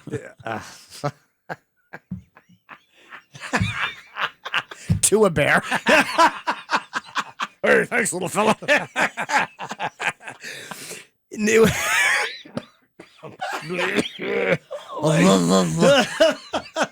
It was yeah, we had him on the radio. Remember, he came on. They brought him into O&A at one point. XM. Yep. It was the XM studio. And yeah, I said when he was sitting there and I patted him on the back, I said, this feels exactly like a sack of cement. Yes. Like when you get a sack of cement that you put in a wheelbarrow and Yep. stuff. It's just the sack. That's how big and just solid. It was solid. Yeah. I had one other experience. It was an episode of Louie. Louie forgets that he doesn't remember this happened. This was Lucky Louie? No, Louie the show. Oh, Louie the show. Okay. Where there was one scene we did. It was a card game or something, and Nick DiPaolo was in the scene, and there was a chimp, and Nick has to come in and start yelling, but every time he yelled, the chimp would get antsy because there was like a happens to this day. Yes. Yeah, they're not a match made in heaven.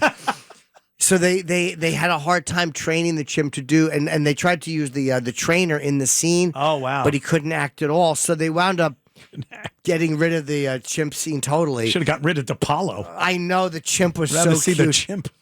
I love it. But I went and held the chimp outside for a little while, and he was very, very cute. He was feeding me. He was giving me water like I was drinking, and he kept tipping water. He would give you the water. Yeah, it was very nice. Isn't that amazing? They could be so sweet and nice and then literally rip your thumbs and Yeah, testicles but it was like off. prison. Like once I took the treat, you know what I had to give up. Oh, right. Yeah. You know, quid pro quo. Absolutely. Jim Norton. Yes. So Quid I had pro quo. I had for little chimp legs gripping my legs from the back and chimp hands on my shoulders. I was never a cruelty to animal kind of guy, but I really do. I've gotten such an appreciation for animals now. Me too, yeah. And I feel so much more empathy for them than I used to. Like I never, growing up, I was like, people would talk about SeaWorld and be like, oh, it's terrible. They're all that full of women. Oh, it's better than another letter. Just look out the window. That's all you need to do. All right, look, I'm trying to skirt the issue. I would think like, well, who cares? First of all, I'm never going to go out into the ocean and see killer whales. So it's a great way for us to appreciate the killer whale, to have him in this thing, and we look at him through glass, and then you realize that is what a crappy thing to do to an animal just because I want to appreciate their beauty. Yes, and look at I'm going it. to lock you up. It's terrible. And then you realize how cognizant they are of you and what their life is. And they have minds and they have spirits, and it just feels crappy to do terrible things to them. And now with the internet and our phones, I will never watch a video of an animal being hurt. I could watch snuff films all day with people. Don't care. An animal, though, being hurt, can't do it. Yeah, I don't like it either. And the videos you watch with animals, they're not being hurt. I mean, it's a cow and there's a guy standing behind it. It doesn't hurt the cow. Sure, he swats at him with his tail, but he's being appreciative. You couldn't hurt him, but No, I certainly couldn't.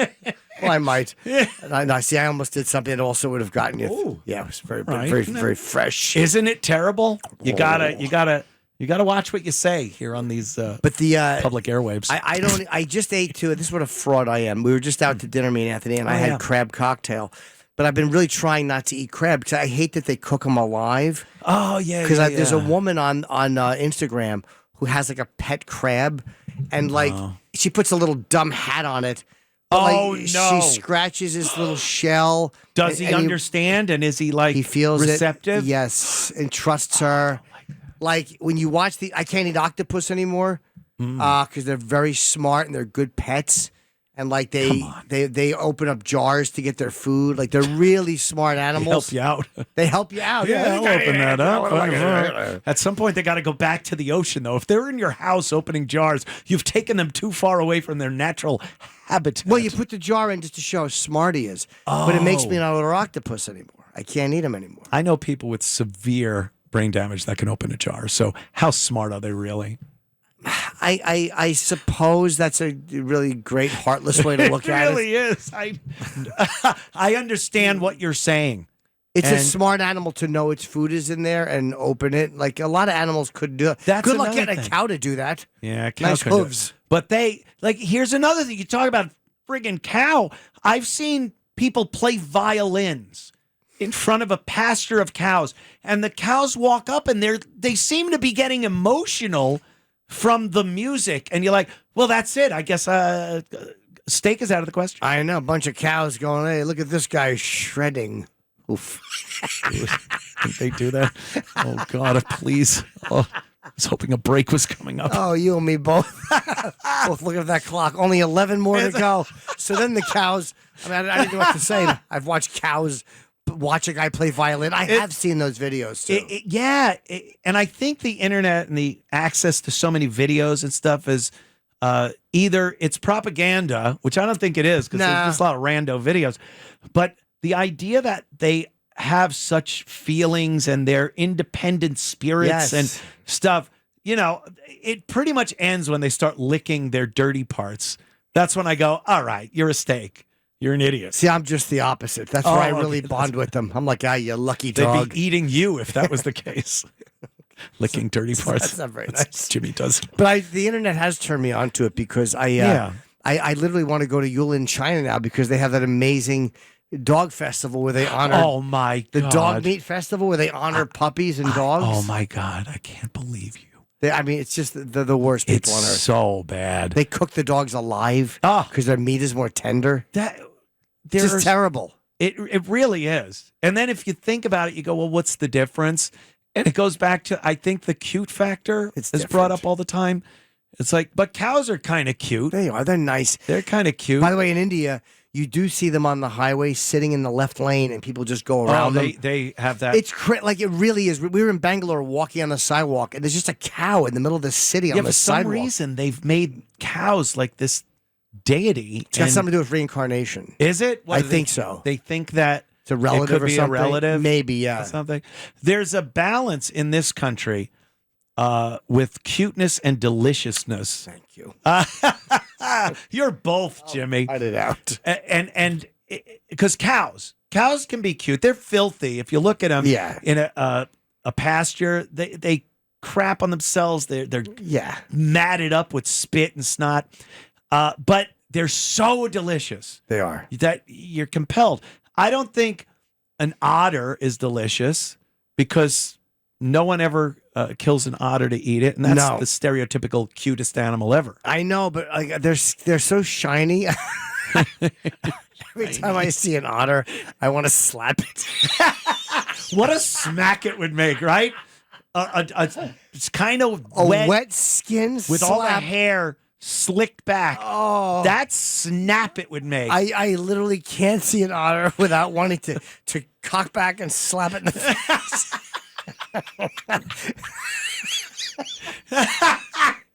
They give you like dumb mustaches. They'll give you a rock to trade it for like a fish. I saw this video where an otter was handing a rock to somebody and going, "Here, take this." And the guy's like, "Okay, I'll trade you for the fish." And he took the fish. Like they're working stuff out. That's the exchange I want to have, where he trades a rock for a slap. It's just a back slap. S&M bargain. Yeah, it's a very they're very cute animals, by the way. Yeah, I agree, but they're just slappable. All right, look, we'll be back in moments. More of Jim Norton slapping beautiful animals and much more next. Let's go right to the phones. Eric in Orlando, Florida. What's up, Eric? Hey, Anthony. Hey, Jimmy. Great to have you in the studio. Hi, Eric. I was just thinking back, and I was listening to it earlier on my phone today driving, because I always listen to old O and 8 bits, at least 1 or 2 hours a day driving. It was the one where Heather Mills had the miscarriage, and you guys were coming up with Beatles titles to change it around a little bit. The best line went to Anthony, who said, "Lady McCartney, stew tomato out your feet," and then Jim just was laughing so hard he almost lost his breath. I think of the term stewed tomato probably once a week. just terrible people. The Beatles songs, I forgot about that. It's so funny that years later, people will remember like the horrid things we said in the name of humor. Lady McCartney, stew tomato at your feet. I forgot that she had one. Yeah, thank you for the reminder. Thank you, Eric. A great memory. Yeah. Oof. Yeah, there was a lot of song parodies. We should have been thrown off a lot sooner. I mean, but and look, they did kind of, in most part, let us say what we wanted. Yeah. And there they was did. some really monstrous jokes. I don't feel bad about any of them. Like I really don't. They were all in the name of fun and humor, and you know, we did. This is what a lot of people say. Oh, if it was you or your family or this, yes. But we directly made fun of and talked about things that did affect us personally, our own families.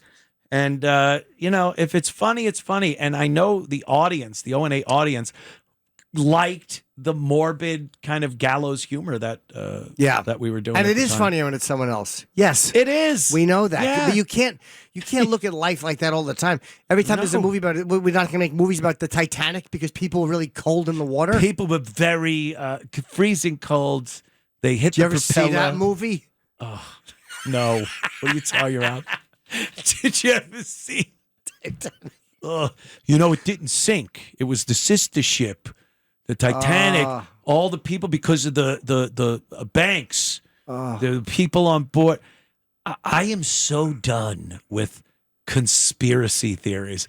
Not, you know, stuff comes up and you go, all right, that's a little fishy or something. Yeah. But the standard textbook, everyone's 9/11, the moon, the flat earth. I'm so done with you. Stop it. It's boring, and you're just playing Dungeons and Dragons. Yeah. That's why you're just LARPing as the little boy who solves the mystery. Yeah. Shut up.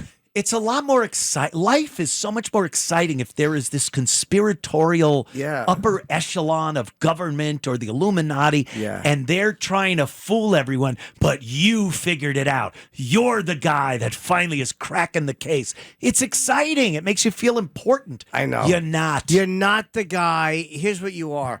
You're an autistic incel with skin tags on your neck. That's what you are. You're not cracking the case, fat boy.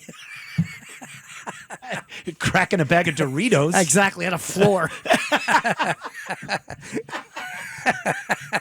I'm so done with it. Oh, I can't stand it. Someone thinks they're cracking they're breaking it wide open. They're the ones. You're not going to be the guy we all go to. Yeah. And thank. It's not a movie. You're not the main character. You're not the main character. A movie. No. And whenever I talk about NASA and the moon landings, the Apollo program, the latest, the Artemis ship going around the moon, I get so much crap from people who go, oh, really? You still believe in that one? LOL, you dummy. Or what? Nothing I've seen from the we never went to the moon or flat Earth, which is even more ridiculous. Just idiots. Nothing I've seen has made me go, huh? No. Well, now that's interesting because everything I've seen has been scientifically debunked, and not because someone told me. I did my own research, and scientifically it works out to a certain conclusion.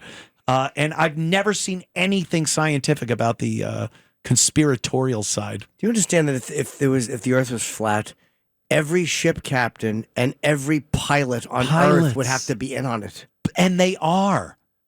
They believe it. That every pilot knows if they can't fly beyond a certain thing or they're going to zip off into space. Yeah, where do what they are you, go? Idiots? Then they just lie. They blatantly lie. You know, that's why the South Pole is off limits. It's not. People go there. There's expeditions. Yeah. There's places set up where you could live and do research.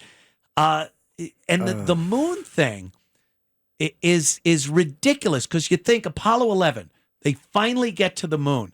Now, if it's fake, you'd get back and go, holy Jesus, I cannot believe we pulled it off. Everyone believes it. Yeah. What should we do? Go back 5 or 6 more times. Let's roll the dice for no apparent reason. You did it. Everyone's convinced. But let's do it so many more times that people might catch on. And involve a lot more people. A lot more people. And then 60 years later, you go, let's do it again with Artemis. Let's get a whole new generation of people that have to keep their mouths shut. Yeah. And the group of 4 astronauts go around the moon, and they have to be quiet. And we have to new technology of CGI and this. Why would you do that? What's the upside? And listen, we're going to ask someone from NASA to do it. Let's go to Stanley Kubrick. Yeah.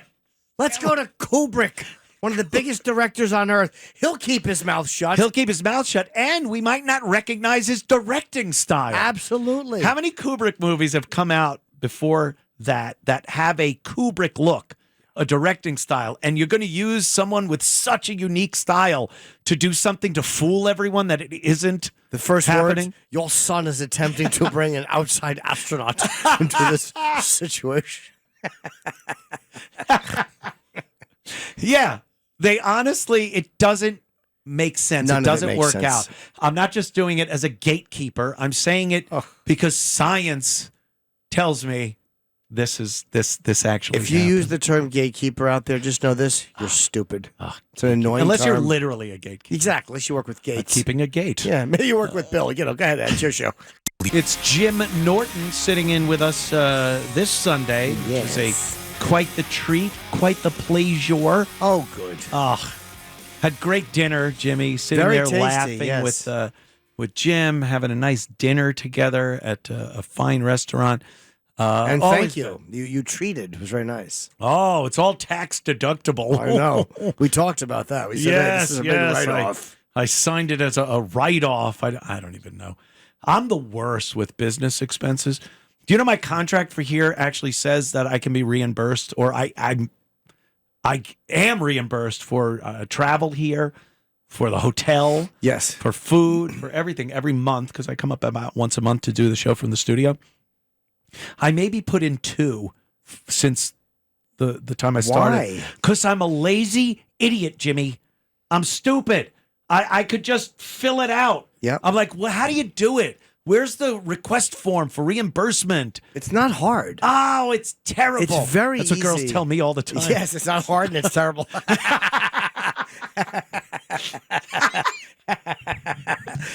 Yeah, it's so easy to do. Something like that I'm actually pretty good with, like getting, the old Mike's doing the old. Oh, talk about not being hard. There, it's falling down. Guys, if you could see that, you'd be laughing along with us. But yeah, you fill it out. Yeah, I got to do that. I got to adds do up, that man. stuff. I'm terrible, like business like that. That's why. Same thing with like Compound Media. I was just, this is fun. And the money's coming in. I'm like, oh, that's great. And then, after 8 years or so, it's like, oh, maybe some adjustments have to be made. And I'm like, nah, I don't care. Let's just let it ride. Why don't you just tell your accountant to go through your credit card statements and pull everything? Have them do it. Oh, what are you, Israel now? You're right. I would should. have my accountant do that. Yeah, I should. Yeah, just pull all those for the last year. Yeah, I'm See an if they'll idiot. reimburse you for the I year. do that. I'm going to meet with my boss and be like, hey, could I turn in a year's worth of expense? You think they won't like that? Probably not, but I mean, you'll go, look, here's the thing, the bottom line. I'm an idiot. I'm an idiot. Tell if them I I'm present stupid. it as Yeah. me being an idiot, Yeah. which is why I was hired in the first place. I would see. This is where you're stupid for saying it on the air because you should have lied and said I thought my accountant was doing this the whole time. Oh, I and should it have turns said out that. he's not. But now you can't because we're talking about it on the air. I feel like I'm looking into a mirror. Cut that part out. Cut that part out so the boss don't Hold hear on it. a second. Tell the boss something. I'm like a shock jock. Yeah, screw the boss, right? Yeah, we're giving away tickets. We make to the rules. Big show. He's got tickets in his office. Let's pick the lock and go in the office and take the tickets to give them away to our listeners. We did that. Me and Opie did that on WAAF. Yeah, let's get in there. And it was a big thing. And the listeners were like, yeah, you guys are awesome. It's like, you're stupid. It was a little less hacky then than it is well, now. Like, yeah, I hope so, because everything we did in today's standard of broadcasting would be considered unbelievably hacky and terrible. yeah, it's those things, those little tricks. But I'm in a car sometimes or an Uber going somewhere, and I'll hear the guy listening, and he's listening to War of the. They're still doing. Oh, the they're still fake doing War of the Roses. calls. Yeah, every phone call. I think legally you're not even allowed to do prank phone calls on the radio. No, you have to tell them they're on the air. It's very limited as far as states that would allow that. But I think the vast majority, you have to go, hi, And you got to do this off the air. Yeah. You can't even ask them if you can put them on the air. Yeah. On the air. It has to be off the air. Now, if you call in like our wonderful callers here, Sure. it's different.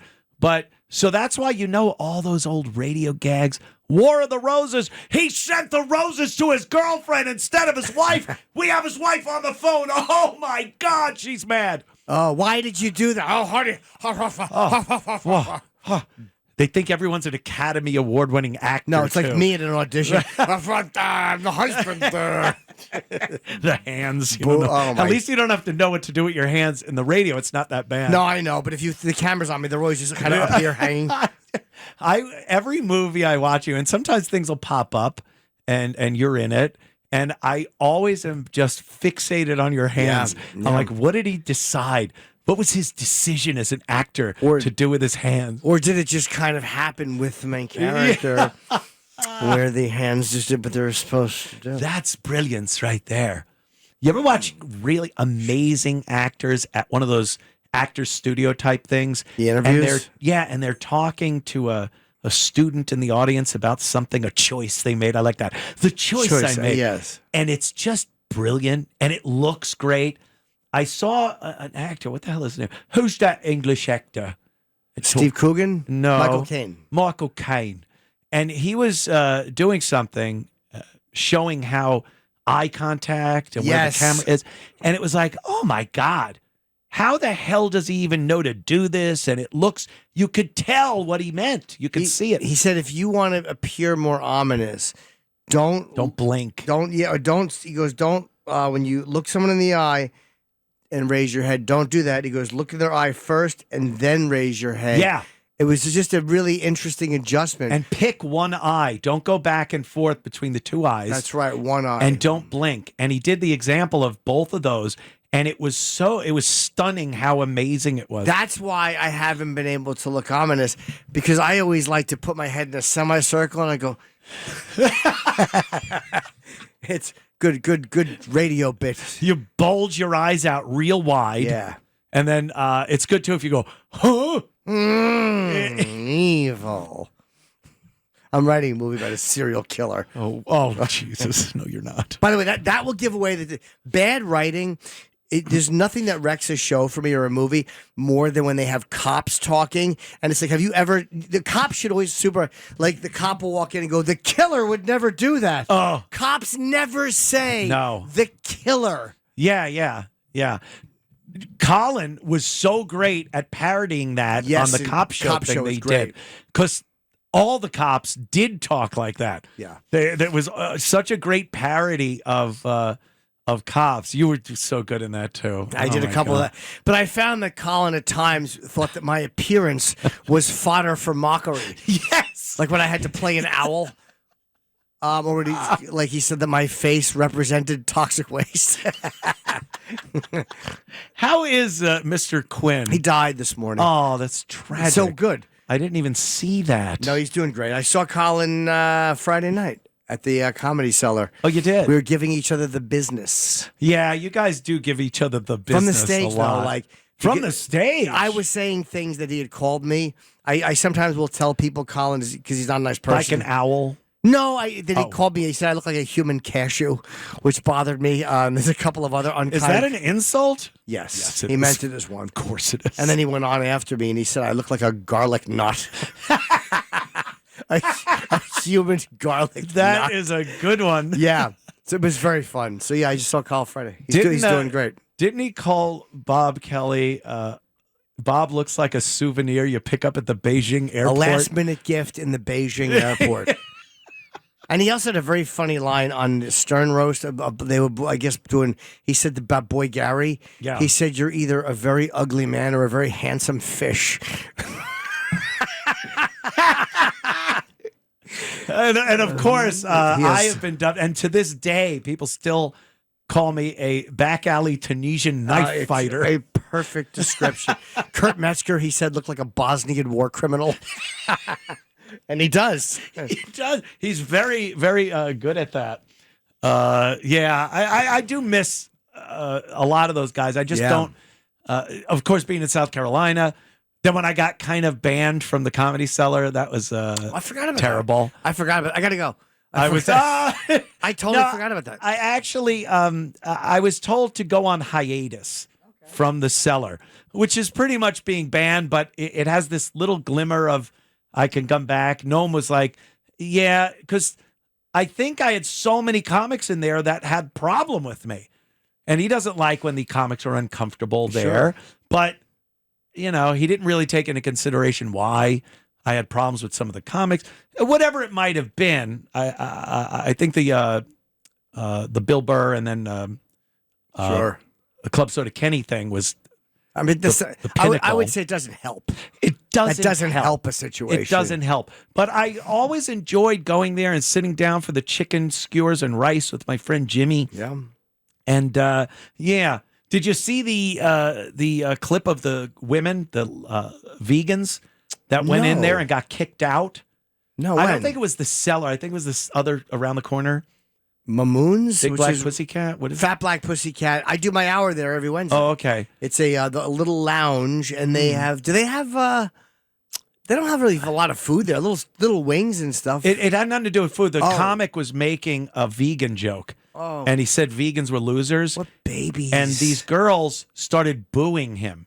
Like literally boo, like it's vaudeville. Just babies. And he commented on it and said a few things.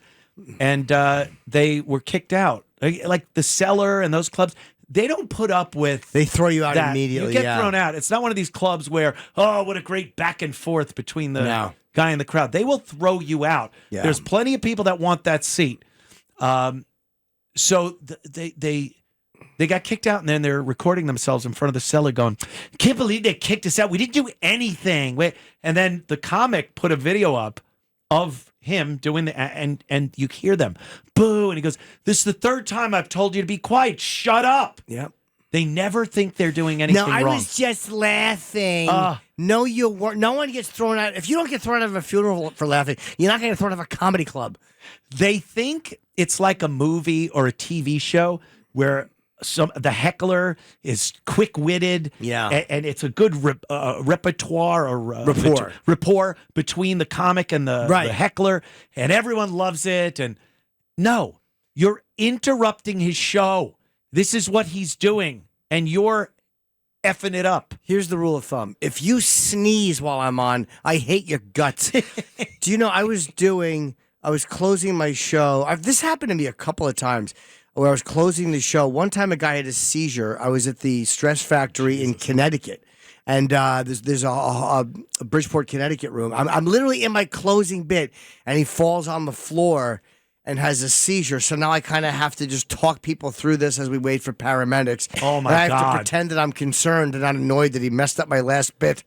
And that also happened to me when I was in San Diego. I was doing the American Comedy whatever, and a guy fell on the floor drunk or whatever. And he came back the next night, though. Oh, Jesus. I gave him tickets the next night. They gave him tickets. Because he might have been drunk or tired, but I have to pretend I'm concerned. Are you okay? Yeah, Or I want to just go, couldn't you die quietly on the toilet in the bathroom? What are you doing? I have a bit to finish. I'm not going to be able to salvage this. They don't get it. Well, those people, I don't think it's by choice, but they don't get it when they're interrupting with the worst comedian. The worst. How self-centered do you have to be? There's a room full of people that want to see a comic, and you're injecting yourself into this like you're integral to the act. There's no penalty for that, which I would feel is too harsh. Yeah. Like if there was a video of somebody heckling and a comic like cutting his hand off with a hatchet, I'd go, he won't heckle anymore. Like the mob. Kind of like that, the mob. You know, like the mob. If you do that, you know. They cut your pinky off. Just something to remind it, like, there's a heckler here. Which hand do you put to your mouth when you yell a heckle at the comic? Put it on the table. We're going to cut your thumb and pointer finger off. So now you just have 3 little fingers and it's not the same yell. You can't direct your sound anymore.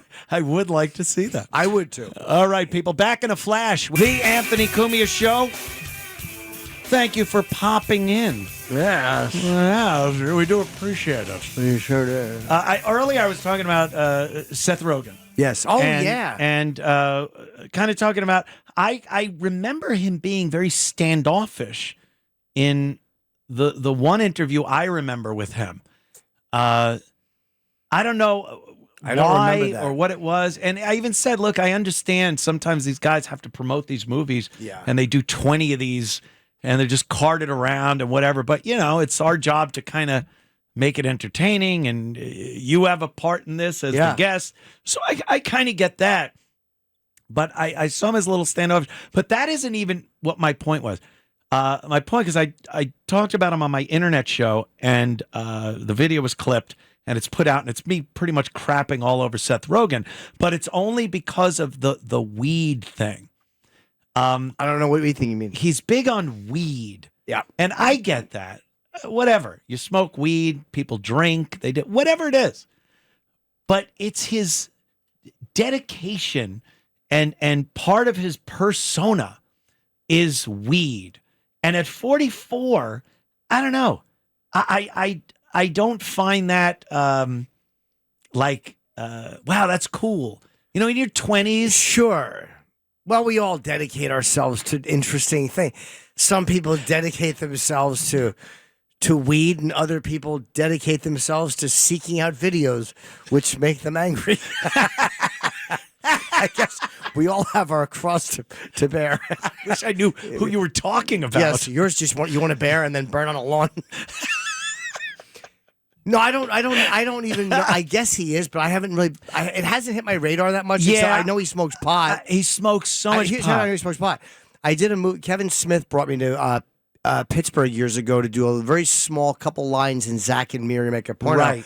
And Seth is in that movie, and he came up to say hello at the trailer, and I think Kevin's like, yeah, he's got me smoking, but I think Seth turned Kevin on to. That is true. And they were smoking. Yes. Yeah. I don't think Kevin used to smoke at all. Yeah. And Seth got him to smoke weed, and it really screwed his life up. But he's still skinny. I don't know how Kevin Smith is still skinny. I Because he was a think- fat guy, and he lost all that weight. But how do you smoke pot and you're still skinny? He's There's doing it. Whatever he's doing is a great something job. to be said for dying. People might want to get thin, and they look Sure. in the mirror, and it's like, oh boy, or oh, my cholesterol's a little high, or something. But when you're laying there dead, and people have to bring you back to life, you might be a little more. He had a his heart attack. That's right. During one of his appearances, where he'd get up in front of a college. Was he and big talk. at that point? Is that what got him to lose Huge. weight? Oh, that's what got him to lose That's weight. what got him to lose right. weight. Yeah, he was talks about that. The big hockey jersey. Yep, the Widowmaker, he called it. Yeah. And, that was huge for him. And that was it. So I Changed his guess life, yep. It gives you a little more motivation Yeah, I guess I forgot about that. to not be fat. But it's still amazing to be able to smoke pot and not put weight back I don't know on. if he still smokes. Oh, I don't know. He might have quit, because I remember he wrote something about and did a video about how weed really screwed him up. He thought it was a good thing for a while, and then he realized it wasn't, and it was making him do things he wouldn't normally do and be paranoid. The paranoid thing with weed is like, It got me every time. it's the worst. I loved smoking pot in my late teens, early 20s. It was great. One day, I got an anxiety attack that I didn't know what to do. I'm like, I'm going to die right here from this. Oh. I will never smoke weed again if I get through this. And that was it. You didn't smoke again?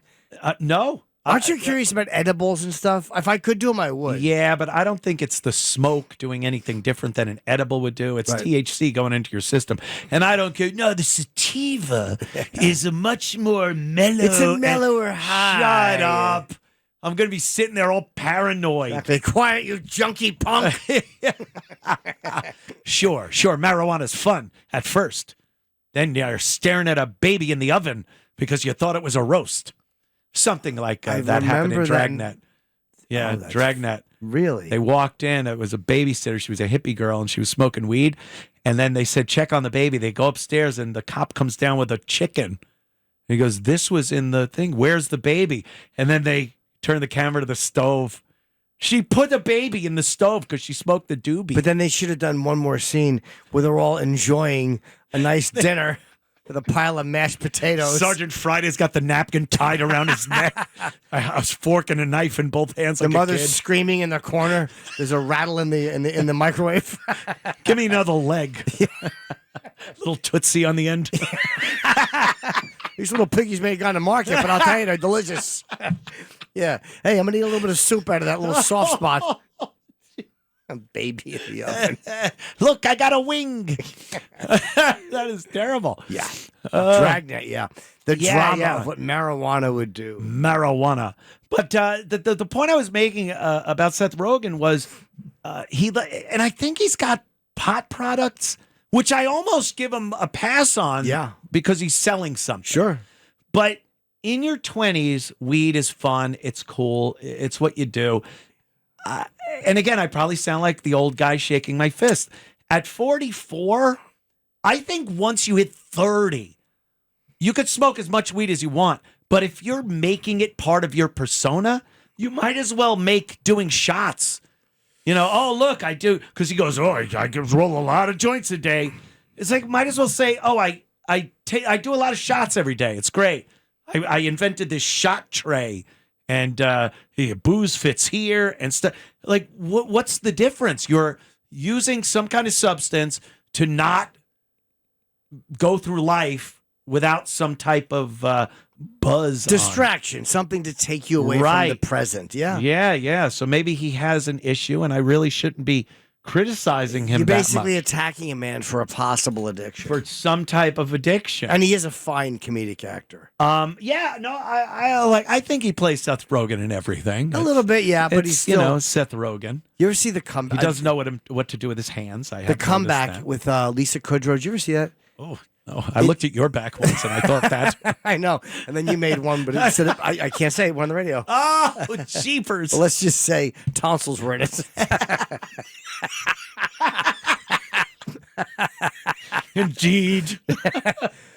It's about the first season was 2005. It's just about a washed-up actress who's now doing a reality show. Oh yes, it was a great show. It's a masterpiece. So uncomfortable. And the second season was in 2015. They did 10 years later. They did season 2. Right. And Seth Rogen was in an episode of season 2, and he was great. Like Really? I'm so great. He was so good. Oh in this. wow. It's a great show. So season 3 they're doing now. I think it's ready to be a third season. Yes. Oh, that took Every 10 years. Took a lot of time off. 10 years. 10 years. I can't wait to see. I love it so much. That's amazing. All right. I would watch that one. I will too. Yeah, because it was a really uncomfortable show. Oh my God. Very reminiscent of The Office. Yeah, I met her once the and I English told her Office. that. I'm like, it's the second most uncomfortable performance I've ever seen. I don't think she liked that. Back in a flash. No Sunday evening would be complete unless we went to Susan in Corning, New York. Susan, how are you, dear? Oh, you guys are cracking me up tonight. Oh, that's great. I'm just kind of like, just enjoying listening. I wasn't even going to call in, but then with this, hi there, Jim. Hello. I'm glad to hear you Thank with you. my friend Anthony, who Good. sometimes gives me a hard time, but Sure. I Well, still love him. You know, we're talking about addictions and pot and drinking, Susan. Oh, do you call up and loaded? You don't say tanked? no to a cocktail twice, sweetheart. So listen, by the way, I wanted to say when Jim was talking about the octopus thing, and I'm kind of listening about opening the jars and how intelligent octopuses yes, very are. smart. Talking to Fredo's saying, wife. Yeah, and I'm saying like, oh, come on. He's just pulling our leg, remember? And so I decided to Google it. I'm going to Google this. Yeah. And by gosh, octopuses are highly intelligent according to AI. So I'm getting educated tonight. I'm getting entertained. Isn't this great? Yeah. But I also wanted to say, I wondered if either of you had any experience, because back in my 20s, I lived Coincidentally, in the Chicago, 20s, a block too. Away. Yeah, just a short time ago. I lived near Second City in a studio apartment. And Chicago, when yes. Chicago, yes. Oh, no, Yeah, what happened? Did you get teabagged by John Candy, 1978? Oh, no, that was way past. Yeah, no, Saturday Night Live wasn't even on then. Oh, of but course not. Sorry. The Texaco Star Theater. Yeah. Uncle Milty. Yeah, Bob Hope grabbed the back of my head. When Yes, Susan, yes. Go ahead, Either Polly. of you ever performed there? Yeah. Okay. No, it's Second City. Did you guys ever? Oh like, no, get I've to never go there? performed. at I've never Second City. performed there. I was a groundling, I think, with Alan Oh, Alda back in groundling. 1968. Ugh, I hate all that improv nonsense. When they're good at it, they're good at it. But there's a lot of Yeah, bad you improv. can tell when there's good I'm really- improv. I'm really but good at even good improv is just annoying. I'm really good at it. Oh, the yes ands? Yeah, You do that? yeah, Okay. yeah. Jim. Yes. It's me and you. Sure it is. We're at a car dealership. Freeze! Hey, is that a Buick? No. Oh, that's right. And scene. That's Great right. job, Sorry. guys. It's an invalid in a wheelchair. Watch me driving into the wall quickly. See, this is improv like Second City or the Sure is. Groundlings. Watch it hit the train tracks and just fall forward. And Just dump them out. yeah, like a wheelbarrow full of burden. Little turnip legs. Well, Susan, thank you so much for the call. Susan calls in. I'm glad you did, dear. Every, And I was actually concerned this call was going to be awful. Thank you very much for reinforcing. Thank you for straightening me out on that. I was worried that would be bad. Corning, New York. That's where she's from. Well, good Corning. for her. She's Yeah, so- no, she calls every week. I love it. She's a good gal. Sure. This is, let's go to Benny. Benny from Bayside, New York. Benny, what's up? Hi, Benny. Hey, good evening, guys. Thursday. Happy birthday, Jimmy. Thank you. Hey, Louis completely bombed on all the shows. But for real, as far as Louis doing comedian anymore, I'm sorry, Louis is done. Why would you say that? He sells out all his shows. I was just on tour with him, and the material. I worked a lot in the States with him, and then overseas in a bunch of countries. He murders on stage. Yeah, and it's like it's all a new Did act. he murder really on stage? Yes, Really? yes, quite literally. yes. He does. He kills. He kills people. In India, it's great because they don't value humanity that much. That's right. Why would you think true that? that, Like, true when was the last time you saw Louis? Yeah. Never. Well, then, Actually, I never. saw him on Netflix and stuff like that. But, He has a new Netflix special, which will be out in sometime in June. Wasn't there the night he shot. He shot at the Beacon, but he's a great comic. You don't have to like, Yeah, but he's a great comic. You can't deny he's a great comic. Your I opinion love you to is death. in the minority of people that enjoy stand-up comedy. People find Louis very funny. Any clip that comes up Yeah. in my feed when I'm watching videos is great. It's just this is Nugans, funny. punch it out. All right, buddy. All right, man, punching out. Remember that? Yeah. Yeah, Louis. I mean, you could have opinions about comics, but I also think there's an overall definitive. This guy's funny, or this guy's not funny. I think people have opinions, and you might get like this end of the bell curve that people will find this funny and that not funny. Hey. But overall, Louis is a funny comic. I think you'd be very hard pressed to refute that. We did 3 nights in Chicago. It was over 3,000 people. He sold out everywhere. Yeah. Everywhere we did, he sold out.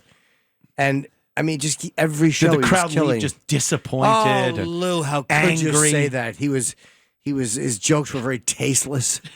It was very funny. Which is great. Yeah. There is this kind of take on comedy these days where the really off-putting humor is back. You know, we went through a lot of the liberal alt comics. Remember that phase? Sure. Where you'd go down a creek and cave in Queens, and it was just lib alt comics, not funny at all. Just, they're looking for people to go, yeah, the Republicans suck. It did turn around. And, you see some of these comics now doing material that some comics don't like. They talk about it like it's low-hanging fruit or punching down. And what? First of all, there's no such thing as punching down. No. Shut up if you're saying that. And low-hanging fruit is an expression that people have used for decades with comics. Like, there are those of us that will grab, especially when it's two orbs of low hanging fruit and a banana.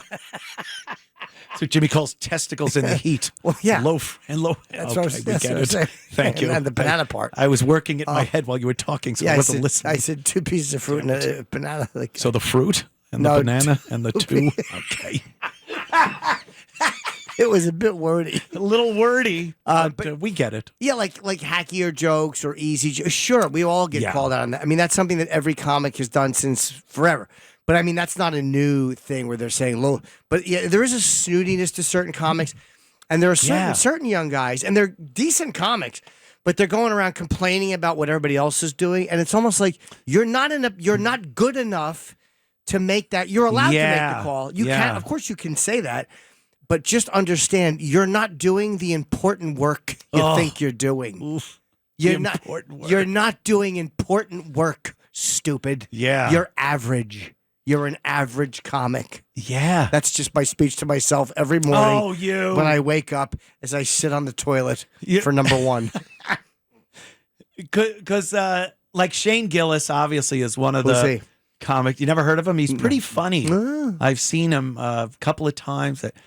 He's one of these comics, though, that was kind of the push forward to get away from the nonsense liberal comedy that was just everywhere.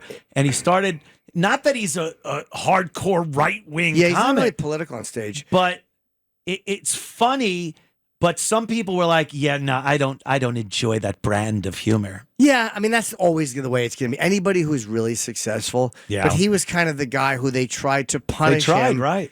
And he didn't do anything but just do his own thing, and people flocked to it. So he kind of broke the back of that thinking just by doing what he did naturally. Like he didn't try have to start try a movement. No. anything. Just did his thing, and he's very funny. What do you think of the? There's been that Austin, L.A., New York comedy rivalry thing, and comics have talked about it. And the consensus from L.A. and New York, especially, is that Austin is a little too big for its britches. You don't give a crap? No, not at all. They're great to me in Austin. I know the guys in Austin, those comics are probably more genuine to me than most of the guys in L.A. and a lot of the guys in New York. Yeah, the guys in Austin have been very genuine with me. So I love it down there. I don't just mean Joe either. I mean a lot of just the regular working comics down there. There's really no... It's just, there's no real debate between these. They're just different places for guys to do stand-up. People make it like it's some East Coast, West Coast.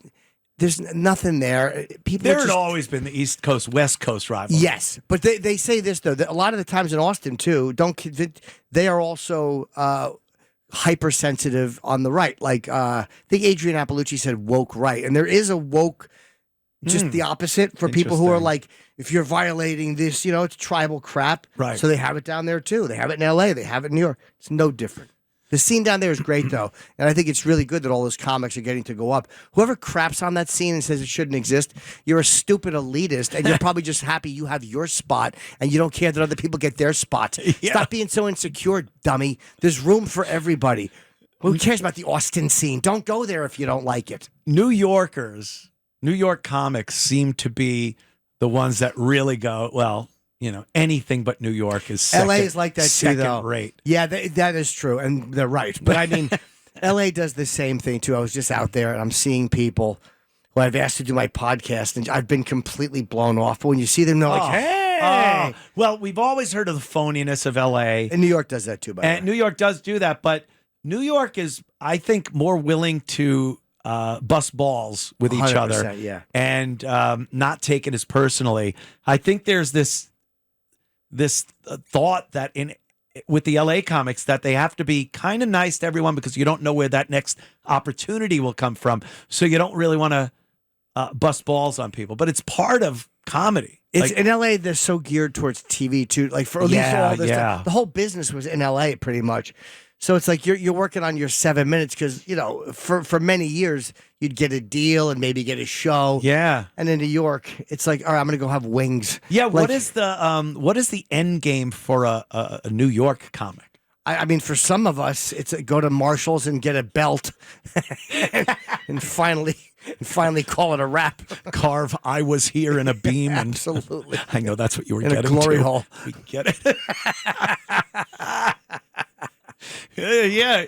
It's L.A. did seem to be like the end game. They always had the TV show, the sitcom focus. But that whole thing's gone too. No one's making these giant sitcoms anymore, network sitcoms. Right. That's going to break a comic and he's going to be the next big thing. $1 million contracts, syndication deals. You're going to be, like all the comics that did get those deals back in the 90s, especially. What is it now? No one even makes a special anymore. Viral stuff. Exactly. Or a viral special. Like you want people who shoot a special put on YouTube. That's all people want to do. They want to get something that just hits and sells a lot of tickets. Remember when Louis started putting his specials on his website? Yep. And it was a pioneer. He was a pioneer in doing that. Yes, he was. And everyone was like, why wouldn't you put out a special? Why? Yeah. And now everyone's doing that. It's all about putting it online. But a lot of guys tried to do it on sites and sell it, and they didn't do what he did. No. Like what Louis did, huge numbers. But his fans are very engaged, and a lot of guys tried it and just didn't do what he did. Yeah, loyal. I guess. Yeah, it helps if you have a #1 comedy on TV. On television for a long time. That show still is relevant. It's not dated in any way, and it's still just funny as hell. Yeah, the clips are great. And you see like these comics. You are on there. Every one of the comics I've ever known has made an appearance on there. And I don't know what Louis or the director or whoever did, but they're good. They don't come off as stiff or bad. They're very natural. Yeah. And for the most part, they're playing themselves, but that isn't easy to do either. No, it's like, how do I play me? I don't really know. How do I do? Who am I as a person? Because if I'm playing me accurately, I'm not good enough to be in this. So I can't play me too accurately. Yeah. Or I trip and I forget my lines. Some of the surprises in comics who acted, one of them is DePaulo. DePaulo's very good. Like really good. And then, what's his name? He is down there in Bisbee, Arizona. Doug Stanhope? Stanhope. It's great. He was really good in an episode of Louis. Some of them, you're like so surprised that they're good. Even Florentine. I was just thinking of Florentine, was good. And look, I'm not saying he should be a bad actor, but he shouldn't be a good actor. Yeah, why would he be? You don't look at Jim and think thespian just because when you talk to him, he's just kind of clowning around. But when you see him work, you're like, he's really good. Yeah. He was great. And he played a comic who was leaving an upper decker and then fell and hit his head and died or something. I really have not watched the Louis series. I got to go back and really watch it because I see clips and I love them. Probably a month ago and was just like, this lost nothing. I know. This is just still an amazing, funny show. I'll take another phone call from some of the many fans calling up. Yes, the phone lines have been lit. This is Dave. Dave from Oregon. What part of Oregon? What kind of American? The good part. Oh, right. The liberal cesspool is concentrated in Portland and Seattle. Yes. There are many parts of Oregon and the Pacific Northwest with reasonable, rational people. Seattle's not in Oregon. Seattle's in Washington, the Pacific Northwest. Oh, it's in Washington. Anyway, Portland, Maine to Portland. I'm going to Tacoma, Washington, by the way, early June. Just wanted to say something really uninteresting. Philadelphia, Atlanta, L.A. also? Can't Northern California where the girls... No? Is that the Beach Keep Boys? on rocking me, baby. And I have something to say. Right. Go ahead, sir. Say it. Dave, I'm sorry. We forgot you were on the Dave's line. Not here. Dave, you're on the line. What a gift. What legends to get together. Gee, thanks. Once a month, we're all falling apart here. Lifelong fans. You guys made magic. And once a month, that's all we get. When is the podcast? You can do it. What's stopping you from happening? Is it because Jimmy's worried about his image? I'll be associated with him. First of all, Ant's right about everything. He's just maybe his delivery's a little off. As far as being worried about my image being associated with Anthony, yes. If I was worried about that, July 7th, 2015, I would have cut the cord. Have you seen Jimmy's visa bill since he's been married? He needs the gig. Aw. Yeah, Anthony and I talk about a lot of different things. Yeah, We just yeah. had a very productive and lovely dinner. Yeah. Dinner. We chat about right. things. Yes. And, Things could be possible. the future's wide Okay, open, well, my You friend. guys are Thank you, adored. buddy. Thank you. Thank you. And just, I appreciate tonight. Thanks, Thank pal. you, It was fun. Dave. Always fun. Yeah. It's easy too. It really is. I sitting here because we talked about sometimes you have a guest and it's like pulling teeth and Crazy. some of the old O&A days. And I knew. Remember when Roland would come in and he would pitch guests? Yeah. And we were just like, no. It's so odd how you can just run the interview through your head in a split second when they bring up the name. And he'd bring up a guy, or sometimes they weren't even comics.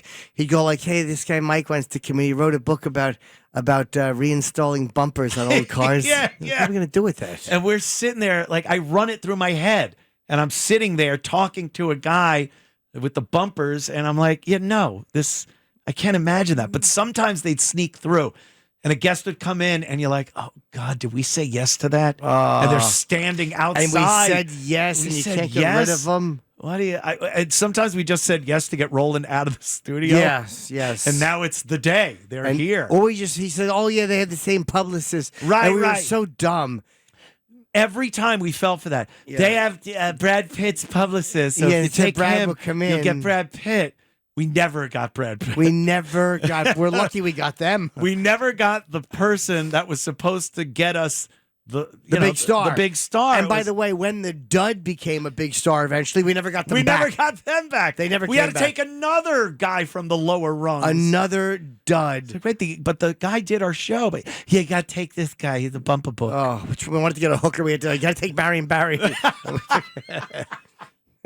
Holy jeez. All right, we're going to take a quick break and return in moments. The Anthony Cumia Show. We're here with Jim Norton. He's been here the entire show. Thank you so much, Jimmy. Oh, it was a delight. Always a pleasure to have you on board. That's as what we I say. meant. Yeah. Do you get involved with like trans issues? Do you comment on it? Do you have any animosity for people that really are like no? No, I mean I don't, because again, it's like my wife is like, what more can I say than living my life as I live it? Like, Yeah. I don't thought police people. My wife doesn't do that either. Nikki's not like that. She doesn't tell Thought people. police. Da, da, da, da. I was driving in and you went, the boo police. But no, I never. If I think people hate trans people and want them eradicated or to have no rights, then I'll be like, yeah, it's a person Yeah. I don't really like. But no, everyone's got feelings. Some of it's just towards the political arm of that movement. And yeah. Do you see a difference in passable trans girls and guys that are like, Yeah. you're a mental patient, 100%. you're male pattern balding, you're in a dress with a beard, And you're not fully functional. You lied in your ad. But yes, there is that I definitely see as a difference. mental patient. Yeah, there's a difference between somebody who is legitimately trans and I think somebody who's gaming the system. Gaming the system. And I do think that some people, like some people are misidentifying. Like, when emo is the big thing. If you didn't know who you were, you just went to emo. When I was a kid, it was devil worshiper. Like whatever the personality or the identity of the 8-year period is, people Right. just drift into it. So you have legitimate people who belong there, and then people who drift into it because they just didn't know who they were. Because there are a lot of trans advocates that don't see any difference in a mental patient man who has some kind of fetish, wanting to walk around like that, wanting to shock people. And even worse, sometimes, wanting to flash in front of children, God forbid. Yes. And they but they advocate get a radio show on ABC. But no, I know. Why would you advocate like across the board? To me, it seems like you're really overdoing your virtue signal. It's tribal. It's the same thing. Yes. If you say anything about anybody who is but on this side of the white line, we must defend them. And if anything comes from anybody on that, we must attack them. There's no common sense to it. No common sense. Because I've goofed plenty of times on the guys that insist they are women living in a man's body. And no, you're not. That is not. I often say that genuine transgender men to women, Yes, are like 1 in a billion. It's like they're not very common. And to say that it's 4% of the population, 5%, whatever it is, no, you're insane. It's a 0.00%. The rest of them are people that can't fit into a group. They see trans people getting attention and they want attention. I don't think they're genuine in any way. there is a lot of that. I would say it's more than 1 in a billion, but I also agree. Maybe it might not be 4%.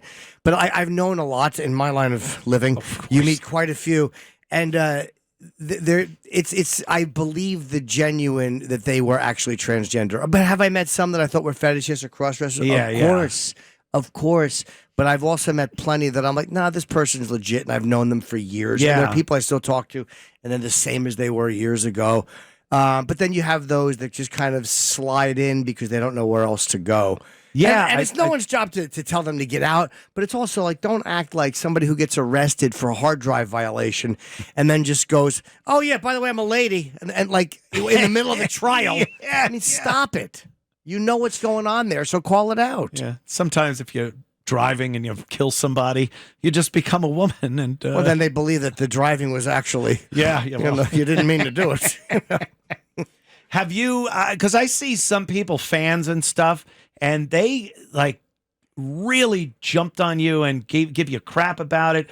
They seem so against you having a transgender wife. Yeah. And they've really said, no, screw that guy. I don't want anything to do with him. Sure. I mean, I care. Like, you ever have a fly that you swat away? That's how much I care about people who don't like my it. co-host. No, I didn't see a fly that you open with your teeth.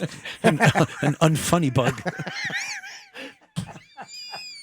No, I truly do not care. Good. Like, I mean, I don't live for other people. Right. People who pretend to be shocked. I've been talking about this since 2003. Yeah. So, but I don't force my opinions on people. I'm not a virtue signaler. So when people do it to me, they mean nothing to me. It's what, it reminds me in a way of some of these famous 90s rock stars that off themselves. Yeah. And like Chris Cornell. Sure. It's like, oh, he didn't leave a note. Have you listened to everything he's ever written? That's right. That's his note. He lived his life in a way and was putting it out there. The suicide shouldn't come as a surprise. I mean, it's terrible, obviously. But yeah, you were talking about stuff and living your lifestyle. And then to see people going like, what? I thought it was a bid, or they're stupid. That should not. Yeah. But I don't care. I truly don't care. Like, professionally, have you had to deal with that? Have no, people? A bunch of fake allies. Yeah. Sure. And a bunch of people who don't like it but would never have the courage to say they don't like it, so they just don't interact. But I don't care. I truly don't. People like Joe DeRosa is just jealous, right? Joe's a good egg. I mean, Joe, No, believe I'm me, kidding. Joe is. I love Joe. Joe's trying to have handlebars installed in his ears. The guy constantly talks about yes, so many guys. giving in that sense. Of course. It's so funny. Yeah, He's but great. you can't Great live guy. for other people. You know what I mean? No. Like you can't. You're never going to be happy. The allies are fake. I just don't care. Living well is the best revenge, Jimmy. Jimmy, I love you so I love much. you too, Thank pal. you so much for coming Always in. fun. Anything to plug? We got literally 10 seconds. JimNorton.com, my site for tours. Who cares? All right. We'll see you next week, everybody. Thanks for tuning in. The playoffs are here, and you can predict the action all the way to the finals with FanDuel Predicts. Predict the spread, the total points, and even the game-winning moments that make the playoffs. Sign up and get a $25 bonus with FanDuel Predicts.